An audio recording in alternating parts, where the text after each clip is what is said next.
दृष्टि एस के learning app पर मैं क्लास शुरू कर रहा हूं।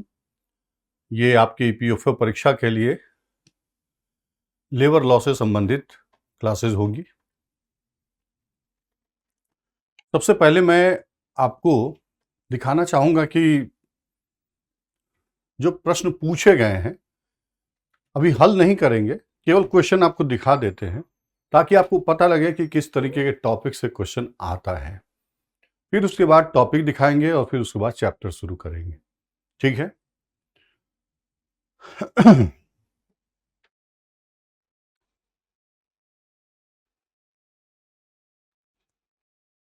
इस परीक्षा में इस लेबर लॉ से संबंधित क्वेश्चन की भरमार है, मतलब ज़्यादा प्रश्न यहाँ से पूछे जाते हैं। इसकी अच्छी तैयारी जिनकी होगी वे मेरिट लिस्ट में आएंगे, यानी कि सफल हो जाएंगे। ठीक है।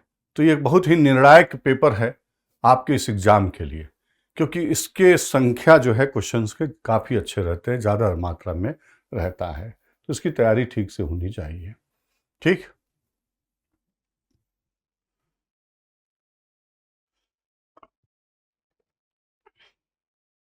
देखिए, इस तरीके के शब्दों पर प्रश्न है। ये 2021 का पेपर में आया हुआ प्रश्न है। ठीक है। बंदी किसको कहते हैं, कर्मकार किसको कहते हैं, हड़ताल क्या होगा, तालाबंदी क्या होगा। ठीक है। चलिए, अभी मैं क्वेश्चन हल करने पर बल नहीं दे रहा हूं। हमारा ध्यान इस बात पर है कि आपको पता लगे कि किस तरीके के प्रश्न इसमें आ रहे हैं। ठीक। ये क्वेश्चन बैंक भी आपको मिल जाएगा, आप निश्चिंत रहें, आपके पास रहेगा। केवल इसी टॉपिक से संबंधित है, लेबर लॉ से ही संबंधित है। कारखाना अधिनियम 1948 के अनुसार कुमार एडोलेसेंट कौन है। ठीक है। किसको एडोलेसेंट कहते हैं, तो ये है, यानी हम लोग को पढ़ने की जरूरत है कारखाना अधिनियम 1948 के प्रावधान। किसी नियंत्रित उद्योग का क्या आशय है। ठीक है। कंट्रोल इंडस्ट्री बोलते हैं, यानी जब सरकार जो है कि सरकार किसी विशेष उद्देश्य से किसी उद्योग को मतलब डिक्टेट करे, कंट्रोल करे उसको, उसी को कहते हैं। किसी श्रमिक संघ ट्रेड यूनियन के पंजीकरण के लिए अपेक्षित सदस्यों की न्यूनतम संख्या क्या है। ठीक। तो श्रमिक संघ बनाने के लिए कितने सदस्यों की न्यूनतम जरूरत पड़ती है, तो 7 सदस्य हैं। कहने का मतलब ये उत्तर नहीं, हम लोग को ट्रेड यूनियन के बारे में भी पढ़ना होगा। ट्रेड यूनियन अधिनियम 1926। ठीक है। तो आप देख रहे हैं कि ट्रेड यूनियन अधिनियम से प्रश्न है। चलिए, उपदान संदाय अधिनियम। ठीक है। ये ग्रेजुटी बोलते हैं इसको। अंग्रेजी में आप लोग खूब ज्यादा से ज्यादा सुनने के आदी रहे हैं इस शब्द को, इसको ग्रेजुटी बोलते हैं। ठीक है। उपदान संदाय अधिनियम 1972 के अधीन कर्मचारियों को देय उपदान की अधिकतम सीमा कितनी है, तो ये किसी वयस्क कर्मकार के लिए एक सप्ताह में काम करने हेतु अनुमत घंटों की अधिकतम संख्या कितनी है। ठीक है। कितने घंटे तक काम करता है, 48 घंटे सभी को पता है। वह अधिकतम अवधि क्या है जिसमें समुचित सरकार न्यूनतम मजदूरी अधिनियम के अधीन मजदूरी की न्यूनतम दरों की समीक्षा करेगी और उन्हें संशोधित करेगी। ठीक है। तो ये है, पीरियड पूछा गया है कि कितने सालों में इसको संशोधित करना पड़ता है, करने का प्रावधान है। तो अभी आपने देखा कि ये प्रश्न 16 के थे, 2021 के थे, अब ये 2017 के प्रश्न हैं। निर्माण कार्य समिति, सुरक्षा समिति, कैंटीन प्रबंध समिति किसके उदाहरण हैं। ठीक है। फिलाडेल्फिया घोषणा के अनुसार निम्नलिखित में से कौन सा एक आईएलओ के लक्ष्यों और उद्देश्यों का भाग नहीं है। यानी एक टॉपिक आपके पास इस यहां पर है, इसमें आपके सिलेबस में आईएलओ का भी है। ठीक। यानी आईएलओ की भी विस्तार से अध्ययन करने की जरूरत होगी, तो ये ध्यान रखिएगा। दूसरी चीज, रॉबर्ट हॉक्सी द्वारा चिन्हित संघवाद के 5 कार्यमूलक प्रकारों में से निम्नलिखित में से कौन सा एक अपवाद है। ठीक है। तो ये जो व्यापार संघवाद है उसी चैप्टर के अंतर्गत इसका अध्ययन किया जाता है। तो ये है व्यापार संघवाद के अंतर्गत। निम्नलिखित में से वह कौन सी एक प्रक्रिया है जिसमें किसी औद्योगिक विवाद में शामिल कामगारों और नियोक्ता के प्रतिनिधियों को तीसरे व्यक्ति या व्यक्तियों के समूह ठीक है के समक्ष एक साथ लाया जाता है, उसकी मध्यस्थता के द्वारा परस्पर संतोषजनक सहमति पर पहुंचते हैं।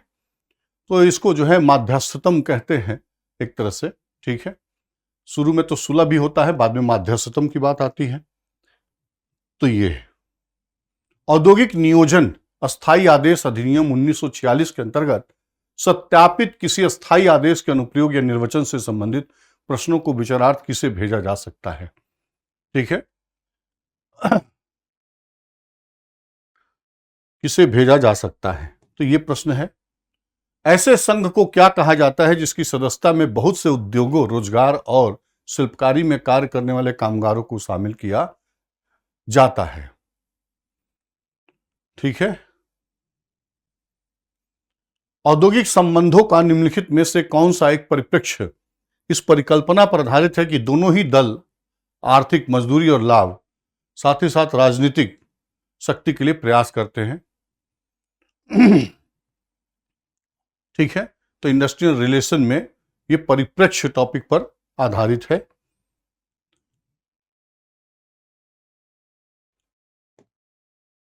उद्योगों के प्रबंधन में कामगारों की सहभागिता का उपबंध किसके अंतर्गत दिया गया है? यह संविधान में जो है श्रम से संबंधित जो प्रावधान है उसका भी अध्ययन किया जाएगा। ठीक है, उसमें मूल अधिकार है, अनुच्छेद 16 है, अनुच्छेद 19 है, अनुच्छेद 23 है, अनुच्छेद 24 है। तो ये संविधान के मूल अधिकार 4 जो श्रमिकों से संबंधित भी है। और इसी तरीके से संविधान का भाग 4 राज्य का नीति निर्देशक तत्व, राज्य का नीति निर्देशक तत्व जो सरकार को निर्देशित करती है और यह कहते हैं कि नॉन जस्टिसिएबल है, यानी कि इस मामले में जो प्रावधान दिए गए हैं उसके लिए सरकार को कोर्ट में घसीटा नहीं जा सकता है, क्योंकि जो संविधान निर्माता थे वो संविधान बनाते हुए यह कह गए कि सरकार अपनी आर्थिक क्षमता और विकास के स्तर के अनुसार वह इन सुविधाओं को, इन अधिकारों को, इन सुविधाओं को जनता को देने के लिए प्रयास करेंगे। ठीक है, ऐसा कहा गया था, यानी वह बाध्यकारी सरकार पर नहीं लगाया गया, बाध्यकारी नहीं था और न तो कोई व्यक्ति कोर्ट में केस कर सकता था, सरकार के खिलाफ कर सकता है कि आप ये सुविधा हमको क्यों नहीं दे रहे हैं। कंडीशनल बना दिया गया था कि सरकार अपनी आर्थिक सक्षमता और विकास के अनुसार जब अपने को इस लायक पाएगी तो वह इसको जरूर लागू करे। सवाल उठता है कि इस प्रश्न पर, इस प्रावधान पर प्रश्न खड़ा किया गया कि अगर आप इस तरीके की बातें कर रहे हैं संविधान में तो सरकार क्यों कर लागू करेगी? यह तो केवल एक उल्लेख मात्र रह जाएगा। इस पर अंबेडकर साहब ने अपना उत्तर दिया कि नहीं, यह शासन में मूलभूत होगा, सरकारें इसको अवश्य लागू करेंगी, क्योंकि ये लोकतंत्र है और लोकतंत्र में एक तो दलीय प्रणाली है, चुनाव होता है, प्रत्येक 5 वर्ष पर चुनाव का प्रावधान है। अगर सरकारें इनको लागू नहीं करेंगी तो अगली बार वह जब चुनाव में जाएंगे तो किस आधार पर वोट मांगेंगे कि हमको नेक्स्ट टाइम के लिए वोट दीजिए। जब वह पिछले 5 सालों में इनमें से संबंधित सुविधाओं को अगर जनता को उपलब्ध कराए रहेंगे तो उसी के आधार पर वह वोट मांगेंगे। अर्थात लोकतंत्र में ये नियम मूलभूत होंगे, केंद्रीय होंगे और सरकारें इसको लागू करेंगे। अब सवाल समीक्षा की है कि क्या अंबेडकर साहब ने जो कहा था वो सही हुआ या उनका अनुमान गलत था? मैं कहना चाहूंगा कि अनुच्छेद 44 समान सिविल संहिता को छोड़कर बाकी सारे प्रावधान किसी न किसी स्तर पर सरकारों ने लागू कर दी है, लागू करते जा रहे हैं। ये तो एकमात्र अनुच्छेद समान सिविल संहिता अनुच्छेद 44 को छोड़कर सभी प्रावधानों को अब तक लागू किया गया है। भले ही उसका लेवल कुछ भी हो, क्योंकि उसमें यह शर्त नहीं था कि आप किस पैमाने पर लागू करेंगे, यह भी शर्त नहीं थी। ठीक है, तो कहने का मतलब कि जो राज्य के नीति निर्देशक तत्व होते हैं, नॉन जस्टिसिएबल होते हैं, और उसके अंतर्गत अनुच्छेद 38 जो कहता है कि व्यक्ति के स्तर पर, व्यवसाय के स्तर पर, सभी क्षेत्र के स्तर पर समान सुविधा अवसर उपलब्ध कराया जाएगा और आय की असमानता समाप्त की जाएगी। 38 नंबर। इसी तरह से अनुच्छेद 39 है। अनुच्छेद 39 जो है 39, वो एक तरह से सरकार के लिए नीति के अनुसरणीय कुछ नीति तत्व, राज्य के लिए अनुसरणीय कुछ नीति तत्व की बात करता है। यानी एक कुछ नैतिक दायित्व आरोपित करता है कि सरकार को यह काम करना चाहिए। और वह आर्टिकल 39 में शुरू में तो खैर 5 ही प्रावधान था, लेकिन अब संविधान संशोधन से इसमें 6 प्रावधान है।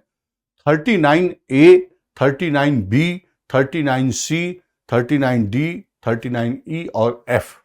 ठीक है, तो आपको बात करें कि 39A, 39B, 39C, 39D, 39E और 39F। ठीक है, और इसके नीचे मैं लिख रहा हूं 39A। ठीक है, ये कैपिटल ए है। ये 2 चीजें बाद में जोड़ी गई हैं 42वें संविधान संशोधन से। ये 2 चीजें बाद में जोड़ी गई हैं, बाकी वो मूल संविधान में था। सवाल उठता है क्या था 39A? पहले तो आपको यह याद होना चाहिए कि अनुच्छेद 39 राज्य के लिए अनुसरणीय कुछ नीति तत्व की बात करता है। ठीक, जिसको राज्य को पालन करना चाहिए। एक नैतिक शिक्षा है सरकार के लिए। क्या 39A का मतलब क्या है? स्त्री पुरुष दोनों को आजीविका का समान अधिकार मिले। ठीक है, यानी रोजगार के अवसर मिले। इतना याद रखिएगा, हल्का सा रटा देंगे अभी आपको। 39A, स्त्री पुरुष दोनों को समान आजीविका का अधिकार मिले। ठीक है, दूसरा है 39B, समान आजीविका का अधिकार मिले। और दूसरा है 39B, ये क्या कहता है? जो भौतिक संपत्ति है, जमीन है, ठीक, भौतिक संपत्ति का स्वामित्व इस प्रकार से वितरित किया जाए ताकि महत्तम लोगों को लाभ मिल सके। आप जानते हैं कि हमारे देश में आजादी से पहले भूमि काफी असमान वितरित थी। एक व्यक्ति के पास हजारों बीघा जमीन था और पता चला कि हजारों लोगों के पास जिस जगह पे वे खड़े हैं उस जमीन को भी अपना नहीं कह सकते, खेती करना तो दूर और मकान बनाने की भी स्थिति नहीं थी। इतनी असमानता थी। इस असमानता को दूर करने के लिए ही संविधान में कुछ इस तरीके का प्रावधान किया गया और सरकार को निर्देशित किया गया। क्या? भौतिक संपत्ति का स्वामित्व इस प्रकार बटा हो ताकि महत्तम लोगों को इसका लाभ मिल सके। ठीक है, तो 39B, और आपको बता दें किसी 39B के आधार पर ही 39B के आधार पर ही भूमि सुधार लागू किए गए हैं।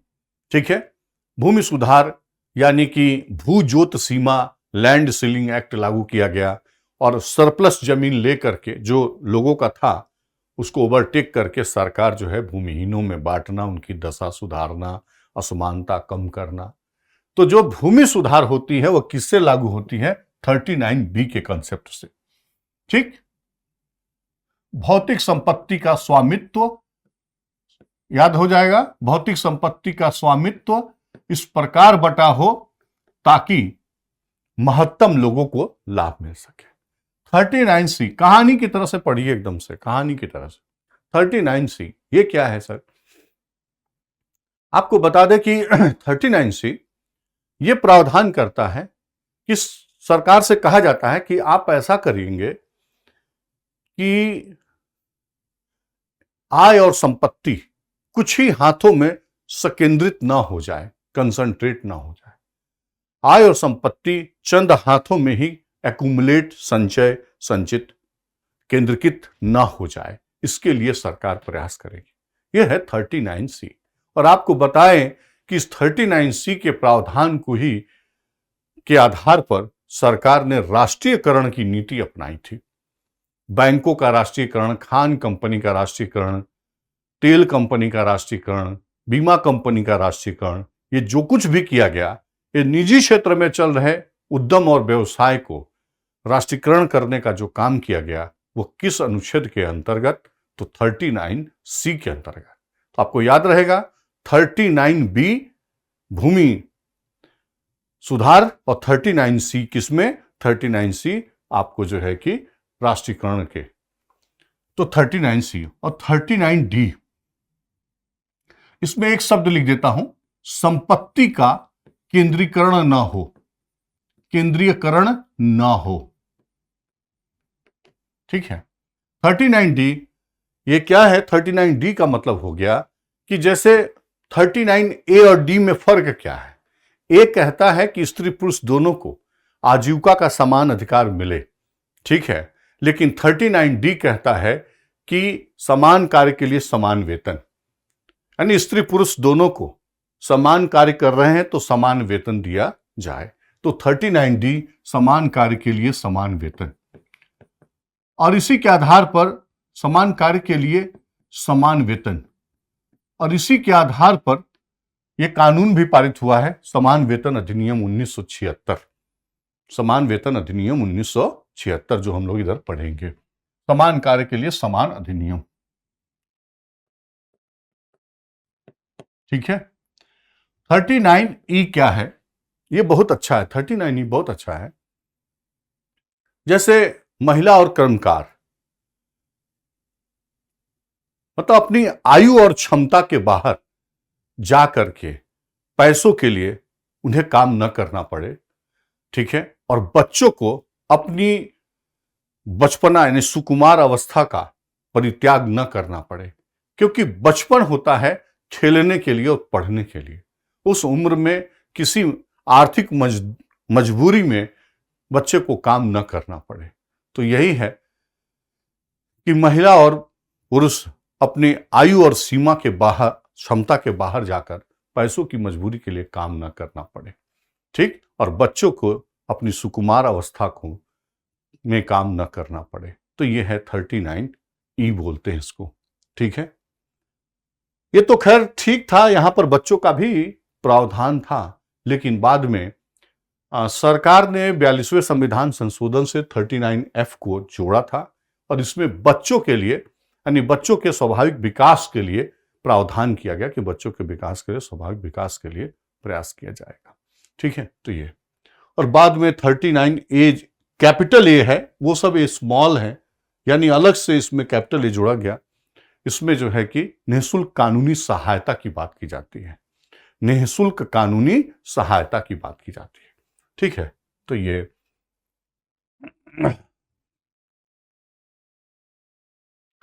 दिखा रहा है कि उद्योगों के प्रबंधन में कामगारों की सहभागिता का उपबंध किसके अंतर्गत? तो आप देखिए कि जैसे और अनुच्छेद है इसके अंदर, तो 43 है, 43A बनाया गया है, अभी 43B भी बनाई गई है। तो जो 43 है वो है निर्वाह योग्य मजदूरी की बात की गई थी, निर्वाह योग्य मजदूरी। लेकिन संविधान संशोधन से 1976 में 42वें संविधान संशोधन से इस 43A को जोड़ा गया, और इसमें प्रावधान क्या किया गया कि श्रमिकों को कंपनी के प्रबंधन में भी भागीदार बनाया जाए। प्रबंधन में भागीदार बनाने से क्या फायदा होगा सर? इसलिए कि जब कोई डिसीजन किया जाता है मालिक के द्वारा और उसको सुनाया जाता है कि आप लोग इसका पालन करिए सिंपल कंडीशन में, तो हमेशा जो है मजदूर उसका विरोध करता है, ठीक, उसको लगता है कि ये चीजें हम पर थोपी जा रही हैं।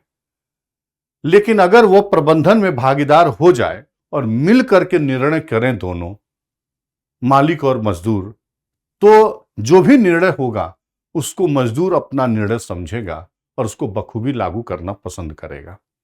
ठीक है, इससे औद्योगिक शांति होती है, उद्योग के विकास में मजदूर भी पूरी तरह से इन्वॉल्व होता है, अपना सजेशंस रखता है और उसको लागू करने में वह इंटरेस्टेड होता है। ठीक है, तो प्रबंधन में भागीदार बनाने से ये सब लाभ होता है। तो ये 43A के अंतर्गत इसको रखा गया। यहां पर निर्वाह मजदूरी है और 43A के अंदर क्या है, 43A के अंदर श्रमिकों को प्रबंधन में भागीदार। अभी जो ये नया जोड़ा गया है 43B, यह जो है 97वें संविधान संशोधन से जोड़ा गया है, 2011 समझ लीजिए 12 से लागू है। 97वें संविधान संशोधन 2011 43B, ये जो है सहकारिता के संदर्भ में है, सहकारिता के संदर्भ में है, उसमें संबंधित प्रावधान किया गया है। 43B में राज्य को एक दायित्व डाला गया था कि आप एक लोकतांत्रिक व्यवसायिक सहकारी संस्था के निर्माण में योगदान करेंगे, सहयोग करेंगे। ठीक है, ये तो याद रहेगा 39A, 39B, 39C, D, E, F और 39A। चलिए, आप लोग पॉलिटी पढ़े होंगे तो उसमें पढ़ाया गया होगा।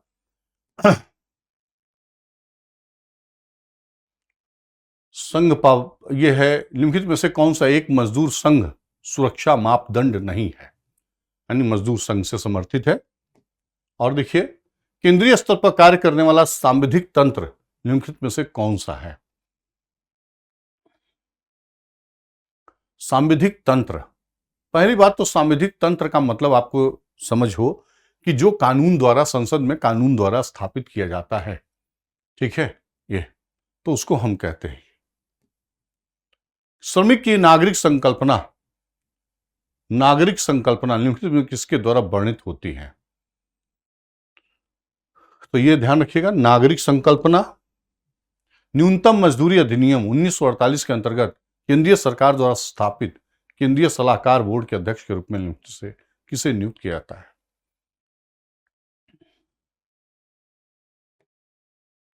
भारत के संविधान की 7वीं अनुसूची के अंतर्गत राज्य सूची में आने वाले बिंदु निम्नलिखित में से कौन सा है।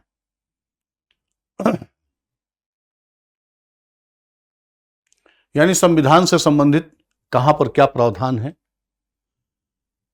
यह पूर्व धारणा की मनुष्य स्वार्थी और स्व केंद्रित है, यहां तक कि वह दूसरों की कीमत पर भी हमेशा अपने स्वार्थों को पूरा करने का प्रयास करता है, श्रमिक कल्याण के किस सिद्धांत की व्याख्या करता है। ठीक है, वैसे तुष्टिकरण का सिद्धांत प्लैंकटन थ्योरी होती है, हम लोग इसको पढ़ेंगे। डॉक्टर आइक्रोड का सूत्र किसके निर्धारण से संबंध रखता है। समाज के एक सदस्य के रूप में प्रत्येक व्यक्ति को सामाजिक सुरक्षा का अधिकार है और प्रत्येक राज्य के संसाधनों एवं संगठन के अनुसार तथा राष्ट्रीय प्रयासों, अंतर्राष्ट्रीय सहयोग के माध्यम से। ठीक है, यानी ये ILO से संबंधित चीजें हैं, ये इस कॉन्सेप्ट। गैर नकदी लाभ के रूप में चिकित्सा लाभ भारत में पहली बार किसके अंतर्गत प्रदान किया गया। ठीक है, गैर नकदी लाभ के रूप में चिकित्सा लाभ।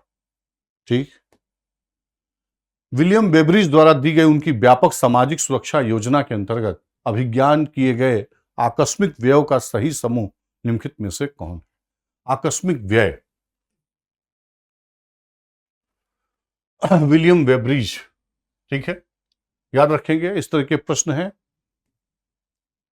अटल पेंशन योजना के संबंध में निम्नलिखित में से कौन सा एक कथन सही नहीं है। अटल पेंशन योजना,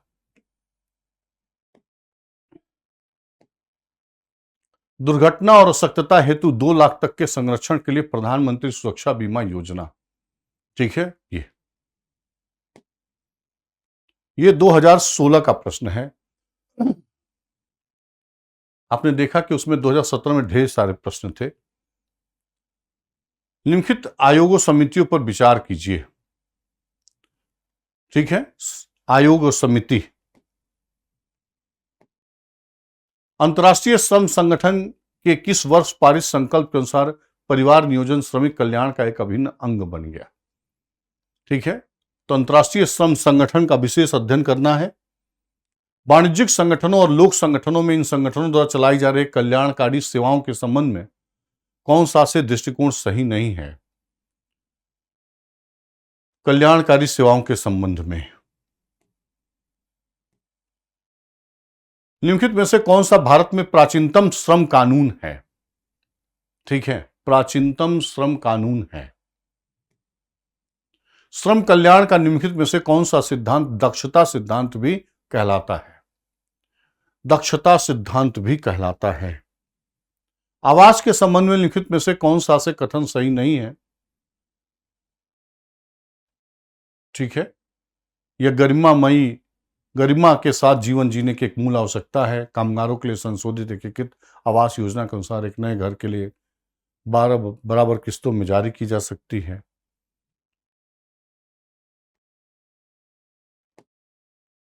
कर्मचारी राज्य बीमा अधिनियम 1948 के अंतर्गत निम्नलिखित में से कौन सा लाभ संयुक्त किए जा सकते हैं? प्रसूति सुविधा अधिनियम, प्रसूति प्रसुविधा संशोधन अधिनियम 2017। ठीक है,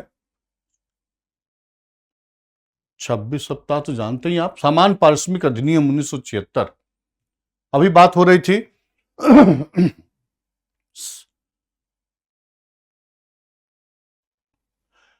समान पारिश्रमिक अधिनियम 1976 के अधीन गठित की जाने वाली सलाहकार समिति में महिला प्रतिनिधियों का अंश कितना है?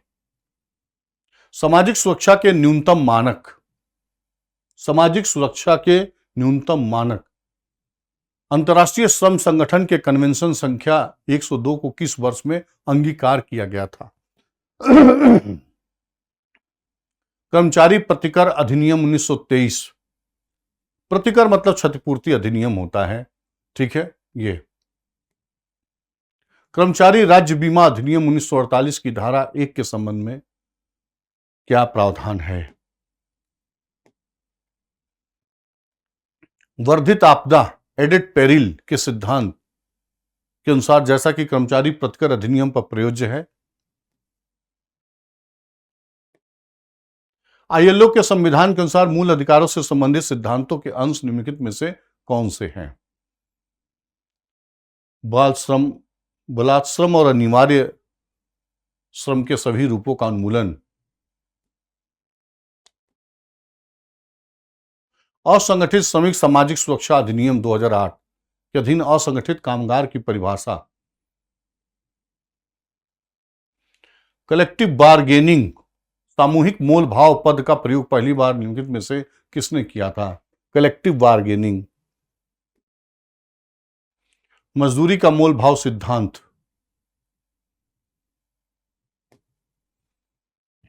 औद्योगिक विवाद अधिनियम 1947 के अनुसार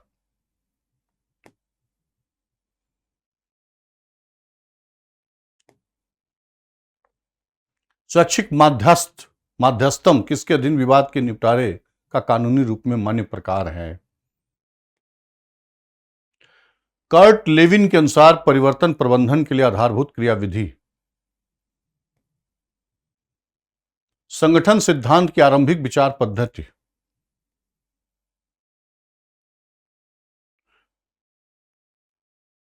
ठीक है, एक मानव संसाधन नियोजन के बारे में कौन सा कथन सही नहीं? देखिए,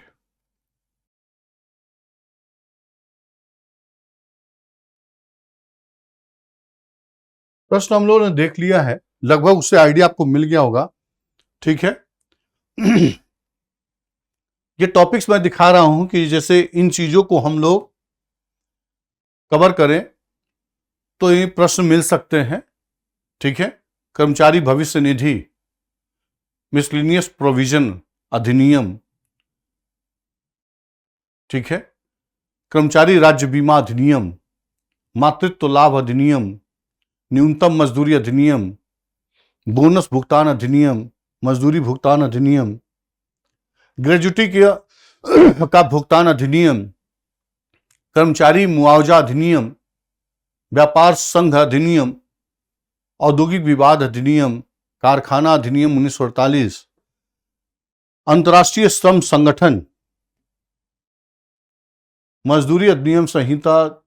अब ये जो है 4 जो टॉपिक दिया हुआ है, 13, 14, 15, 16 जो दिखा रहा हूं, ये 4 टॉपिक इधर बीच पुराने कानूनों को समन्वित करने का प्रयास किया गया है। ये कोड बनाया गया है, ठीक। मजदूरी अधिनियम संहिता, औद्योगिक संबंध संहिता और उपजीविका जन्य सुरक्षा स्वास्थ्य और कार्यदशा संहिता और सामाजिक सुरक्षा संहिता, ये 4 बनाए गए हैं।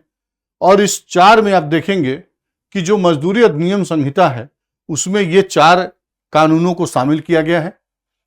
यानी मजदूरी अधिनियम संहिता 2019 में निम्न में से किस कानून को शामिल किया गया है? तो 4 कानून इसमें जोड़े गए हैं। दूसरा जो है उपजीविका जन्य सुरक्षा स्वास्थ्य और कार्यदशा संहिता, इसके अंदर इन 4 कानूनों को जोड़ा गया है। 4 नहीं 8 है, ठीक है। 8 क्या 13 कानूनों को इसके अंदर शामिल किया गया है। इसके अंदर इन कानूनों को जोड़ दिया गया है, इसका कोडिफिकेशन किया गया है। इनको जोड़ करके इन कानूनों को इसमें क्या किया गया है ये पढ़ा जाएगा। और औद्योगिक संबंध संहिता 2020, औद्योगिक संबंध संहिता 2020, इसके अंदर इन कानूनों को शामिल किया गया है। और सामाजिक सुरक्षा संहिता 2020 के अंतर्गत इन कानूनों को शामिल किया गया। इसमें ये आप देख रहे हैं कर्मचारी भविष्य निधि प्रकीर्ण उपबंध यानी मिसलिनियस कहते हैं, विविध प्रावधान भी कहते हैं, प्रकीर्ण कहते हैं। कर्मचारी राज्य बीमा अधिनियम, कर्मकार प्रतिकर अधिनियम, नियोजनालय अधिनियम, प्रसूति सुविधा अधिनियम और payment of gratuity act, cinema कर्मकार, भवन एवं अन्य सन्निर्माण कामगार, असंगठित कर्मकार सामाजिक सुरक्षा अधिनियम, ठीक है। तो कहने का मतलब कि ये 9 कानून इसके अंदर शामिल हैं सामाजिक सुरक्षा संहिता के अंदर, 3 औद्योगिक संबंध संहिता के अंदर और 13 इसमें, ठीक है, 13 इसमें शामिल है। उपजीविका जन्य सुरक्षा स्वास्थ्य और कार्यदशा संहिता और इसके अंदर 4 मजदूरी अधिनियम संहिता। तो ये नया कोडिफिकेशन किया गया है। चलिए अब हम लोग आगे बढ़ते हैं। अब ये तो रहा केवल प्लान की क्या है। अब हम लोग यहां से शुरू करते हैं पढ़ाई, क्योंकि देखिए 10 लेक्चर पढ़ाना है तो कहने का मतलब है कि आज का दिन बेकार ना जाए इधर उधर में। तो शुरू में हमने आपको दिखाया क्वेश्चन दिखाने का सिर्फ पर्पज ये था कि आपको पता लगे कि किस तरीके के प्रश्न बन रहे हैं और किस स्टैंडर्ड पर किस तरीके की चीज़ों पर फोकस करना है, ठीक है। आप लोग भी अपना पेपर देख रहे होंगे, देखते रहिएगा। और मैं एक एक करके टॉपिक कंप्लीट करूंगा और उसके बाद जो आपके क्वेश्चन बैंक में पिछले सालों में आया है उसको वहां पर बाद में रख करके दिखा देंगे कि इस चैप्टर से ये सजा करके। अभी तो ये क्या था, ईयर वाइज था, सारे क्वेश्चन एक साथ लगे थे, टॉपिक वाइज नहीं लगा था। तो हमारी कोशिश है कि टॉपिक वाइज भी क्वेश्चन को लगाना, ताकि पता चले कि इस टॉपिक से ये क्वेश्चन आया है। कुछ वैसे खुद से क्वेश्चन भी क्रिएट करेंगे, वो भी लगाएंगे आपके सामने, ठीक है। यानी कि अलग क्वेश्चन जो पहले नहीं पूछे गए हैं, नए क्वेश्चन टाइप का, ठीक है। तो चलिए हम लोग टॉपिक को शुरू करते हैं।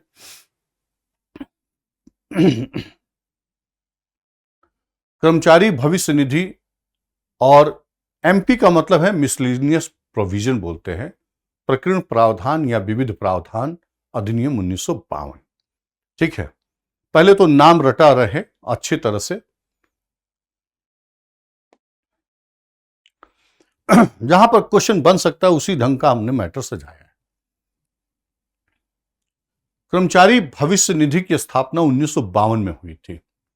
पहली बात कि यहां नाम में ही आपको दिख रहा है 1952। कब लाया गया? तो 1952, ठीक है। 1 नवंबर 1952 तक पूरी तरह से लागू हो गई। यानी उसके पहले कुछ डेवलपमेंट था, लेकिन फाइनली जो है यह 1 नवंबर 1952 को लागू किया गया। तो ये याद रखेंगे, डेट भी अगर आता है तो।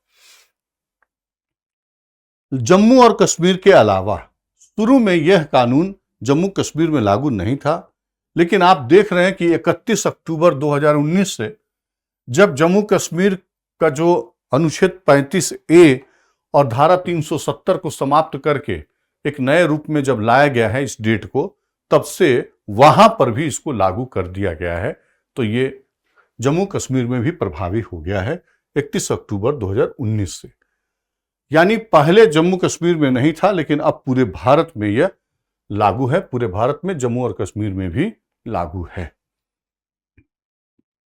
कर्मचारी भविष्य निधि भारत में काम करने वाले कर्मचारियों को दे एक वैधानिक लाभ है। यह अपने आप में एक प्रश्न है, आप याद रखिएगा, इसीलिए मैं यहां हाईलाइट किया हूं। वैधानिक लाभ है। वैधानिक लाभ का मतलब होता है जो कानून सम्मत, कानून के तौर पर दिया जाता हो, इसीलिए इसको वैधानिक लाभ है। यह कोई स्वैच्छिक नहीं है कि इच्छा हुआ तो दिया, नहीं दिया, नहीं। कंपनियों को इसे पालन करना पड़ेगा, इसको भुगतान करना पड़ेगा। ठीक है, यह कानूनी है, वैधानिक है, कानूनी है, लीगल है।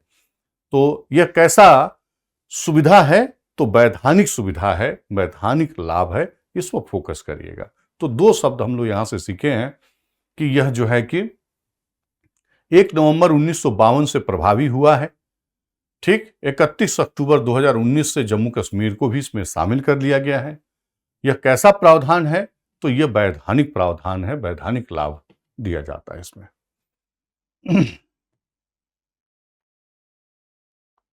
सवाल उठता है कि कर्मचारी भविष्य निधि मतलब ये है क्या सर? कर्मचारी भविष्य निधि है क्या? एक तरह से समझिए ऐसे इंट्रोडक्शन के तौर पर कि लोगों को, माने जो कर्मचारी हैं, मजदूर हैं, उनको एक ऐसी सुविधा दी जाती है कि आप भी पैसा जमा करो और आपका नियोक्ता भी पैसा जमा करे, ताकि आपका भविष्य सुरक्षित हो, कुछ ऐसी सेविंग हो जाए। सारा वेतन अगर किसी व्यक्ति को दे दिया जाता है तो उसमें से 2-4%, 10% लोग ही होंगे जो कि भविष्य के लिए बचा पाते हों। लेकिन अगर पैसे थोड़ा जमा कर दिया जाए अनिवार्य रूप से और तब दिया जाए, तो उसी में वो अपना काम चलाएंगे और इस तरीके से कुछ पैसे जमा होते रहेंगे।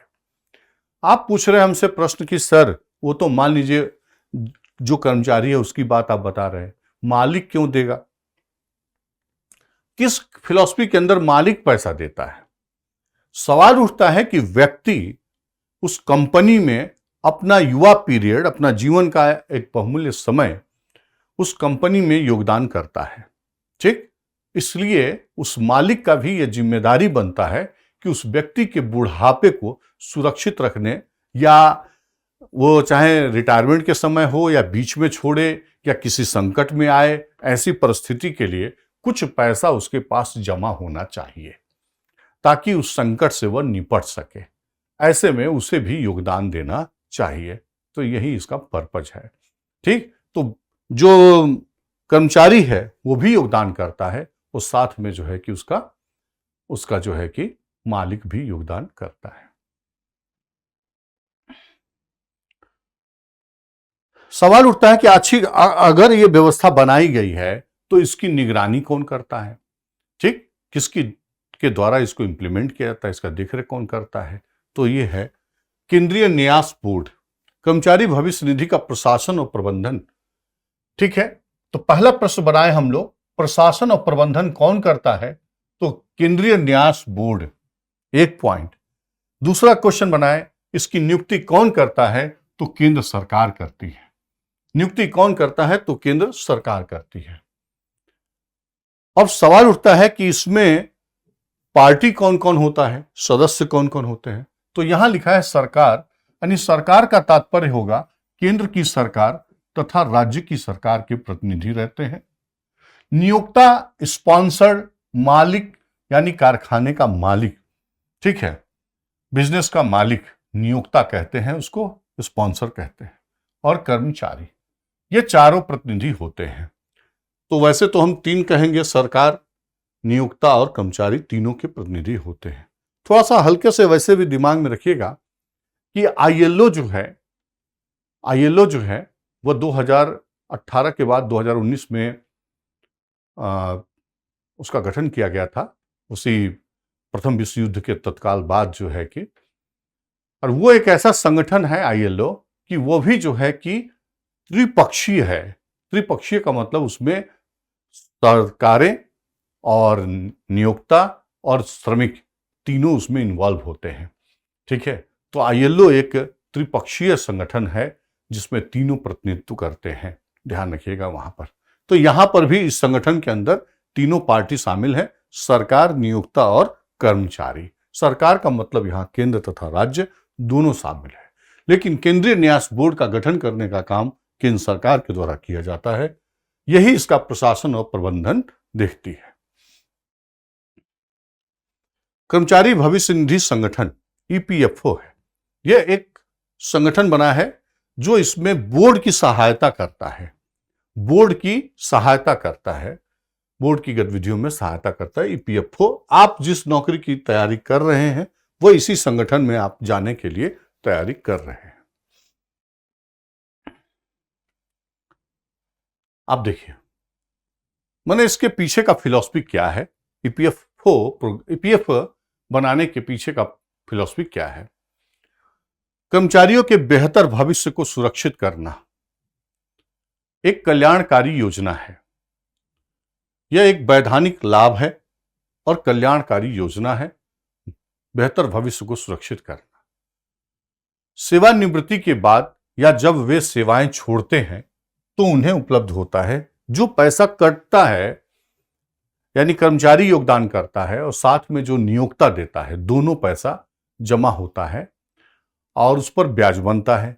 ठीक, तो वह पैसा इनको वापस मिलता है, वह पैसा। तो कर्मचारियों को सेवानिवृत्ति के बाद या जब वे सेवाएं छोड़ते हैं तो उन्हें उपलब्ध कराया जाता है वो जो जमा हुआ है पैसा। मृत कर्मचारियों के मामले में उनके आश्रित लाभ के हकदार होंगे। अगर बीच में देहांत हो जाता है तो उनके जो नॉमिनी होते हैं उनको दिया जाता है।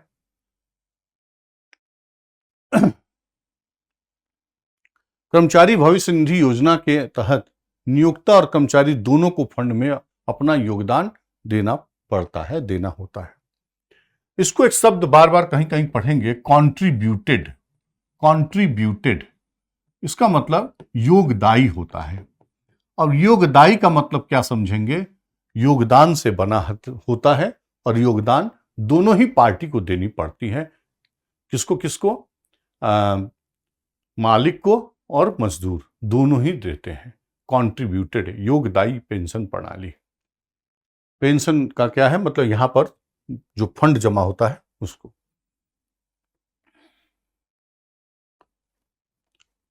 राशि पर अर्जित ब्याज सदस्य के भविष्य निधि खाते में जमा किया जाता है, यानी जो पैसा जमा होता है उस पर ब्याज भी क्रिएट होता है। सेवानिवृत्ति या रोजगार से बाहर निकलने के समय उपलब्ध होता है, जैसा भी मामला हो, बशर्ते कुछ शर्तें पूरी हो। इसकी शुरुआत कब से होती है, माने किस तरीके से होती है। शुरुआत कुछ निजी कंपनियों के भविष्य निधि को विनियमित करने के लिए 1925 में पारित पहला भविष्य निधि अधिनियम दायरे में सीमित था। यानी 1925 में पहली बार इस तरीके की अवधारणा को लागू किया गया था, लेकिन वह सीमित तौर पर था, उतना व्यापक नहीं था। निजी कंपनी के भविष्य निधि को विनियमित करने के लिए लाया गया था। अब सवाल उठता है कि उसके बाद 1929 में श्रम पर एक रॉयल कमीशन का गठन किया गया था। कब? 1929 में श्रम पर रॉयल कमीशन, इन्होंने इस पर सिफारिश की थी। तो प्रश्न बन सकता है क्या कि निम्न में से किसने भविष्य निधि बनाने के संदर्भ में अनुशंसा की थी? तो रॉयल कमीशन, श्रम के मामले पर गठित रॉयल कमीशन के द्वारा अनुशंसा किया गया था।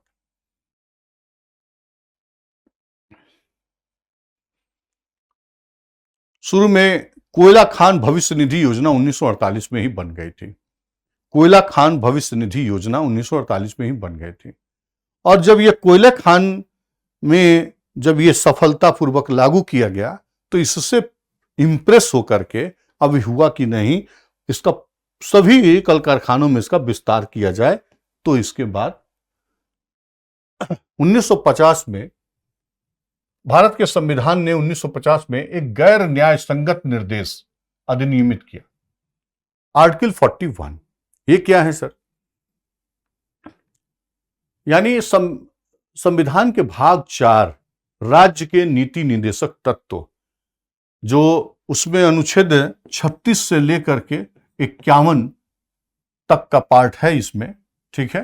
तो इसी में आता है अनुच्छेद 41, ठीक है, अनुच्छेद 41 आता है। और इस 41 में यह प्रावधान किया गया था कि राज्य अपनी आर्थिक सामर्थ्य विकास की सीमाओं के भीतर, ये तो खैर पूरे में लागू होता है, लेकिन खैर आर्थिक सामर्थ्य और विकास की सीमाओं के भीतर काम पाने के, शिक्षा पाने और बीमारी, बुढ़ापा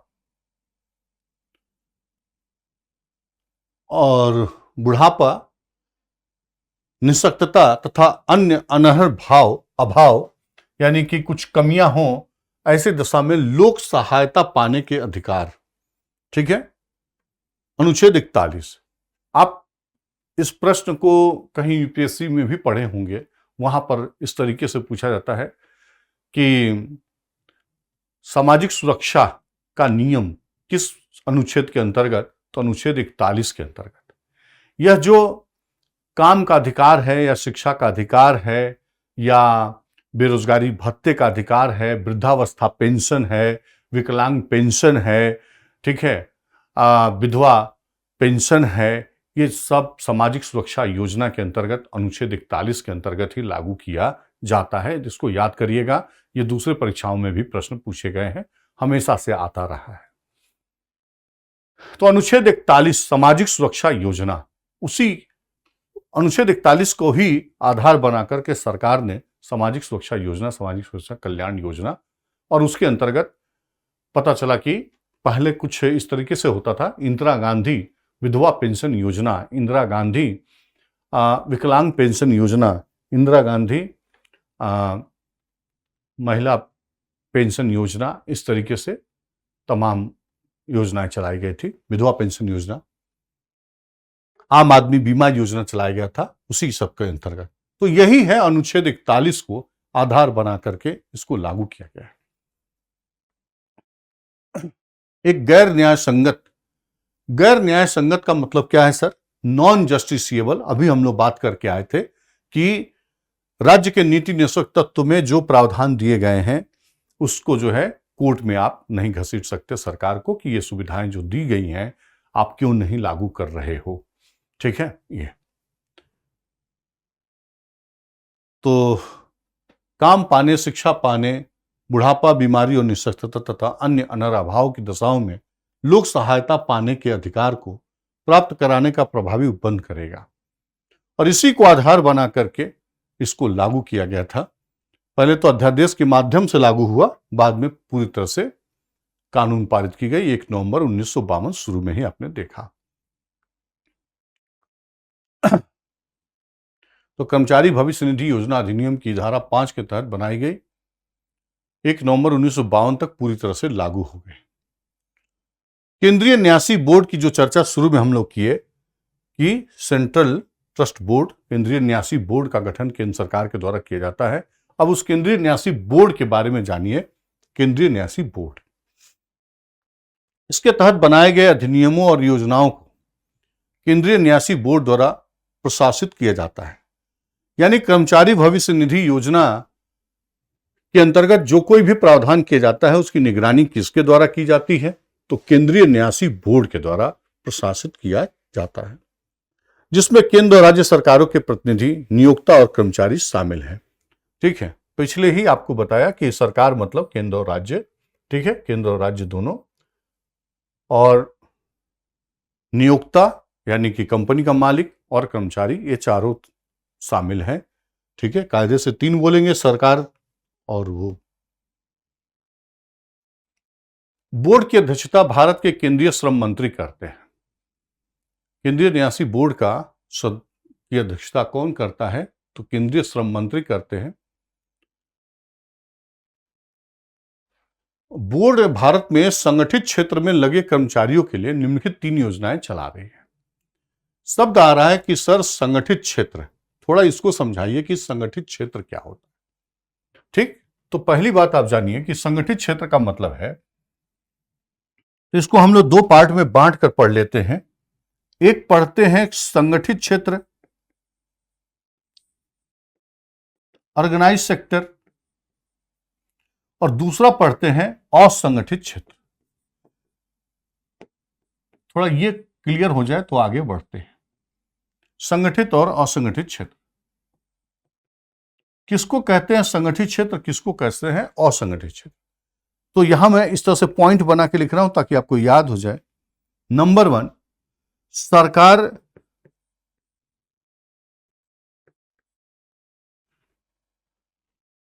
सरकार के अंतर्गत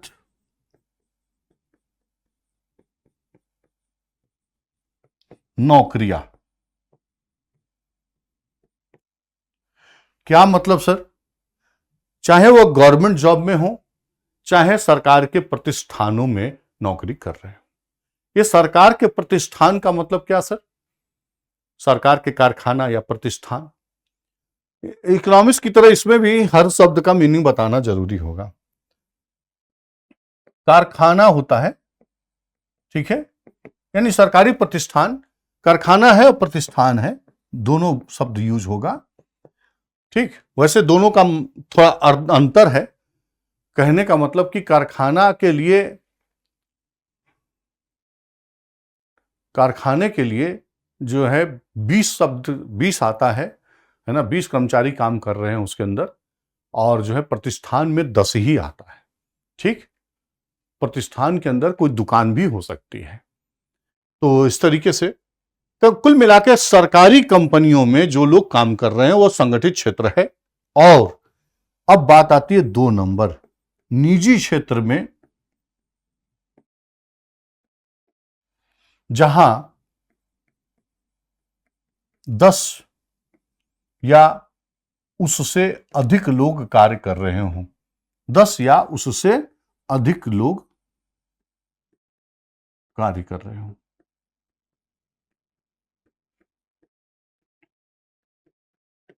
ठीक है, ये संगठित हो गया। और निजी क्षेत्र भी हो सकता है। और असंगठित क्षेत्र, निजी क्षेत्र जहां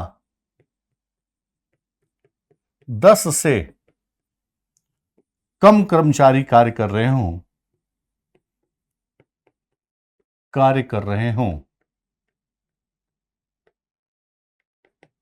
ठीक है, उसको हम असंगठित क्षेत्र में रखते हैं।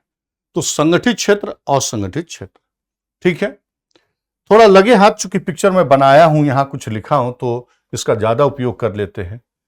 इन कर्मचारियों को ही हम कहते हैं औपचारिक कर्मचारी, औपचारिक क्षेत्र या औपचारिक कर्मचारी, फॉर्मल कहते हैं, औपचारिक कहते हैं इन कर्मचारियों को, ठीक, या औपचारिक रोजगार कहते हैं।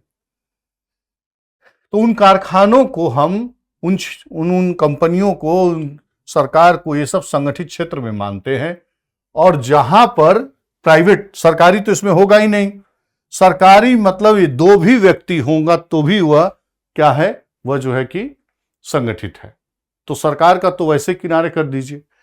हाँ, निजी क्षेत्र जहां 10 से कम कर्मचारी हैं वो असंगठित क्षेत्र में आए।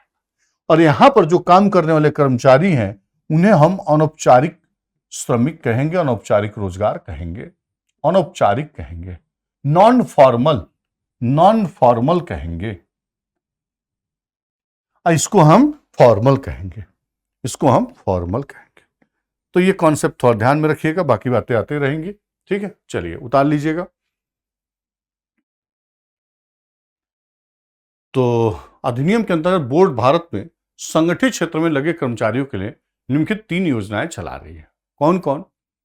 एक है कर्मचारी भविष्य निधि योजना, दूसरा है कर्मचारी जमा से जुड़ी बीमा योजना।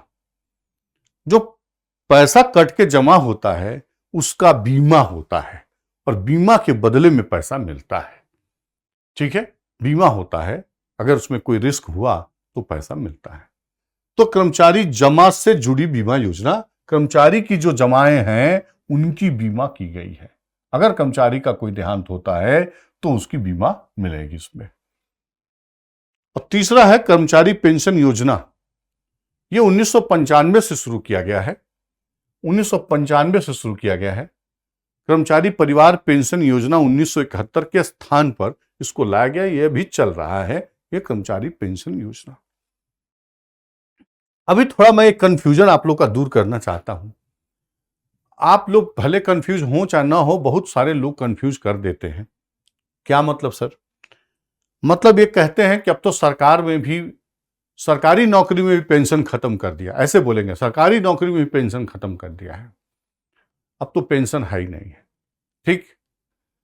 और मैं ये कहना चाहता हूं कि सरकारी नौकरी में तो छोड़ दीजिए आप बात करना, प्राइवेट में पेंशन मिलता है और आज मिलता है। आप सामने देखिए, जिनको जानकारी है उनको तो ठीक है, जो नौकरी कर रहे हैं पेंशन उठा रहे हैं उनको पता है। बाकी सब लोग जो गाना गाने वाले हैं वो बोलेंगे कि सरकारी में भी पेंशन खत्म हो गया है। ठीक। वो किस सेंस में कहते हैं और क्या कहते हैं पता नहीं, लेकिन उसका मतलब यह है कि वो मानते हैं कि सरकारी में भी पेंशन नहीं है। हम ये कह रहे हैं सरकारी तो क्या छोड़ दीजिए, प्राइवेट में भी पेंशन होता है। कर्मचारी पेंशन योजना 1995 से ये चल रही है, प्राइवेट कंपनियों में भी पेंशन मिलता है। ठीक। ये तो इस तरीके से 3 बातें याद रखें। एक तो भविष्य निधि वाला, कर्मचारी जमा से जुड़ी बीमा योजना और कर्मचारी पेंशन योजना। ठीक।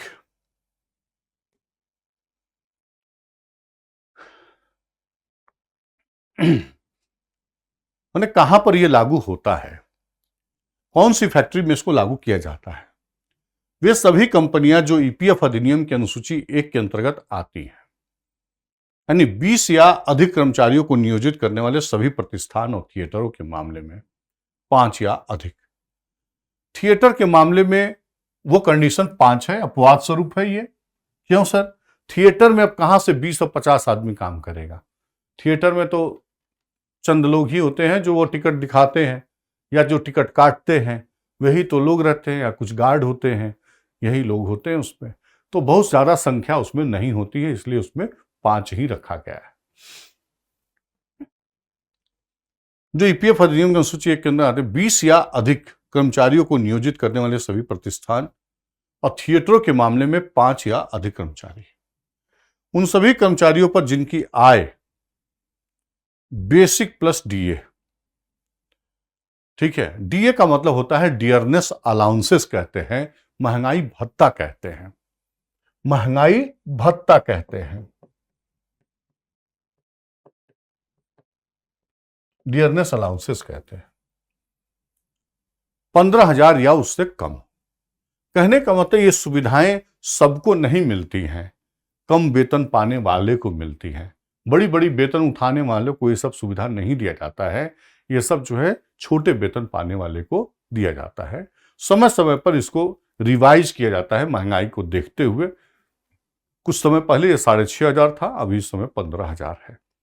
ठीक। कुछ समय पहले नहीं, बहुत थोड़ा कुछ दिन हो गया, उस समय 6,500 था, अभी ये बढ़ा के 15,000, भविष्य में और बढ़ जाएगा, वर्तमान में 15,000।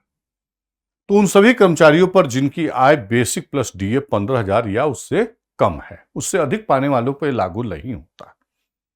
एक बार जब कोई संस्था इस योजना के अंतर्गत आती है, बाद में भले ही 20 से कम हो गए हों कर्मचारी, तभी भी वहां पर यह लागू रहता है।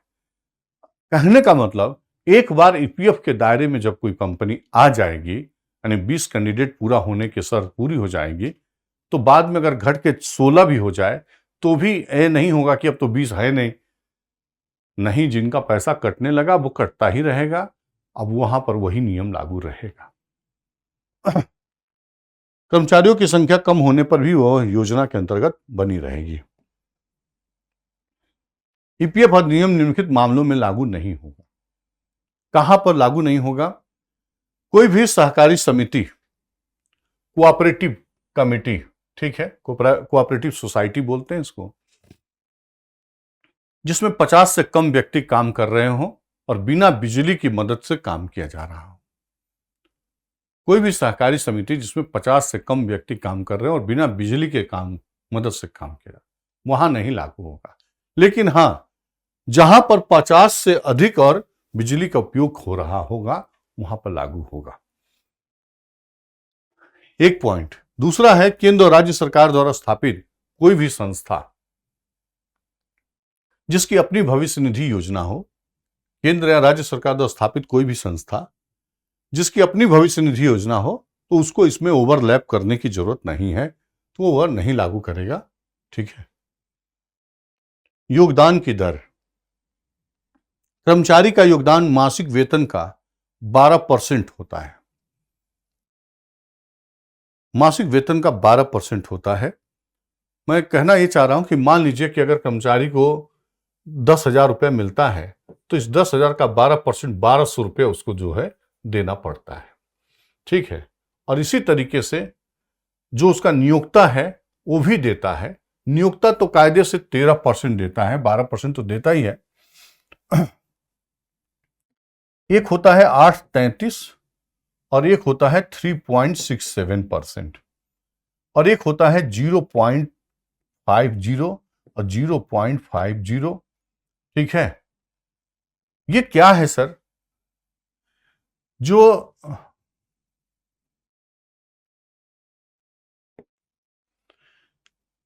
ये कर्मचारी ने दिया, ठीक, ये कर्मचारी ने दिया और ये जो है कि नियोक्ता देता है, नियोक्ता देता है, मालिक देता है कंपनी का। 3.67% पैसा उसका देता तो 12% वो भी है, ये 12% हो जाएगा दोनों मिला करके। ठीक है, 12%। लेकिन 3.67 और ये जाता है उसके पेंशन के लिए और ये जाता है ईपीएफ के लिए, ईपीएफ में जाएगा। इतना पैसा पूरा नहीं जाता 12%। और 0.50 क्या है सर? ये जाता है जो कर्मचारी जमा बीमा योजना है उसके पर्पज से जाता है, कर्मचारी जमा बीमा योजना के पर्पज से जाता है। आखिर वहां बीमा नहीं कराएंगे तो जब कोई हानि होगी, मृत्यु होगी, तो कंपनसेशन कहां से आएगा? उसके लिए 0.50% बीमा कंपनी को दी जाती है, ये कंपनी के द्वारा। और 0.50% और किसकी बात है सर? तो ये प्रशासनिक खर्चा है, प्रशासनिक खर्चे के लिए दी जाती है, प्रशासनिक व्यय के लिए दी जाती है। तो कर्मचारी तो देता है 12%, लेकिन नियोक्ता को आप देखेंगे जोड़ेंगे तो ये 13% हो जाएगा। ये दोनों मिला के 12% होगा और ये आधा आधा % और भी देना पड़ता है कर्मचारी जमा बीमा योजना हेतु और प्रशासनिक व्यय हेतु।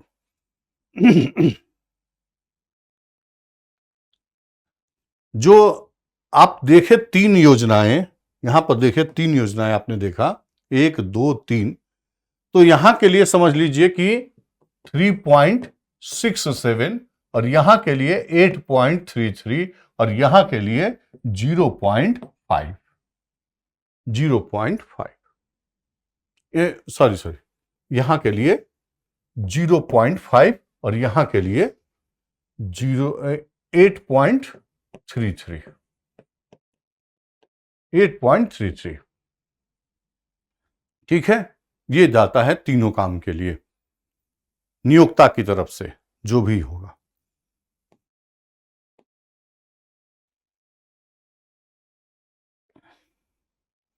कर्मचारी का योगदान मासिक वेतन का 12%।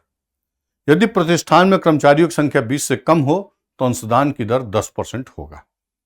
अगर 20 से कम हो, जैसा ये कब कम होगा सर?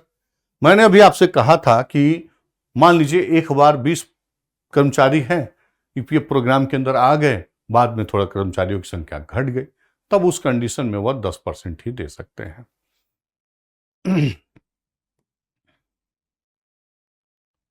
क्या इससे लाभ मिलता है? क्या क्या लाभ मिल सकता है? एक तो बचत होगी, ब्याज जुड़ेगा, वो तो लाभ है ही है। कुछ टैक्स का भी लाभ होता है, कर मुक्त बचत। ठीक है, कर मुक्त बचत। आयकर अधिनियम की धारा 80C, ठीक है, टैक्स पढ़ाते हुए पिछले इकोनॉमिक्स के लेक्चर में हमने आपको बाय द वे बताया था कि एक होता है डिडक्शन, कटौती कहते हैं। Income tax act, IT act के विभिन्न सेक्शंस के अंदर प्रावधान दिए रहते हैं कि अगर आप यहां पर बचत करते हैं तो सरकार आपको इस पर टैक्स नहीं लेगी। तो वहां 80C है, वही 80C की बात हो रही है। हिंदी में 80 ग बोलते हैं, क ख ग। 80 ग या 80C के तहत पीएफ में निवेश, जो पैसा डलेगा उस पर नहीं लगेगा टैक्स, और 5 साल इसकी लॉकिंग पीरियड होती है। 5 साल के बाद जब वहां से पैसा निकालेंगे अगर, तो भी उस पर टैक्स नहीं लगेगा, लेकिन 5 साल तक रोकना पड़ता है। टैक्स में छूट आपको दी जाती है तो सरकार एक लॉकिंग पीरियड भी लगाती है उस पर कि हाँ भाई, ऐसा नहीं कि इस साल आपने डाल दिया और टैक्स में छूट ले ली और फिर पीछे से आपने पलट के पैसा वापस ले लिया, तो हमको क्या फायदा हुआ। तो आप एक निर्धारित समय तक इसको जमा रखिए ताकि देश के विकास में पैसा उपयोग हो, तब हम आपको टैक्स की छूट दे सकते हैं। तो ये 5 साल की लॉकिंग पीरियड है। 5 साल के बाद अगर आप निकालते हैं तो फिर टैक्स निकाले हुए पैसे पर भी नहीं लगेगी। 5 साल बाद या परिपक्वता के बाद या जब भी आप निकाले, मिनिमम 5 साल है, मिलने वाले ब्याज पर कोई आयकर नहीं लगेगा। इस पर अच्छा रिटर्न भी देती है, यानी ब्याज भी अच्छा दिया जाता है। उच्च ब्याज दर, प्रोविडेंट फंड में किए गए निवेश की ब्याज दर सबसे अधिक होती है, 8% या उससे ऊपर होती है। वो तो खैर आजकल तो 3-3 महीने पर तय होता है, ठीक ना, रिवाइज होता रहता है। पहले 1 साल में होता था, आजकल 3-3 महीने पर रिवाइज किया जाता है। मार्केट के हिसाब से होता है, लेकिन हाँ, कोशिश ये होती है कि इसमें ब्याज की दर अच्छी दी जाए। रिटायरमेंट के बाद पीएफ फंड में जमा की गई पूरी रकम मिल जाती है और 10 साल से ज्यादा की सेवा अवधि होने पर पेंशन का भी प्रावधान है। ठीक है, ये क्या है 10 साल से अधिक?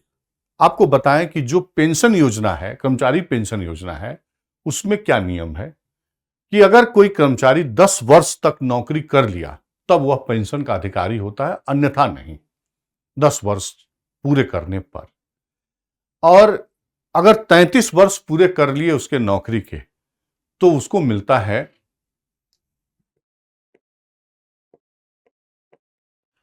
जितना वो वेतन विड्रॉ कर रहा था रिटायरमेंट के समय, उसका 50%।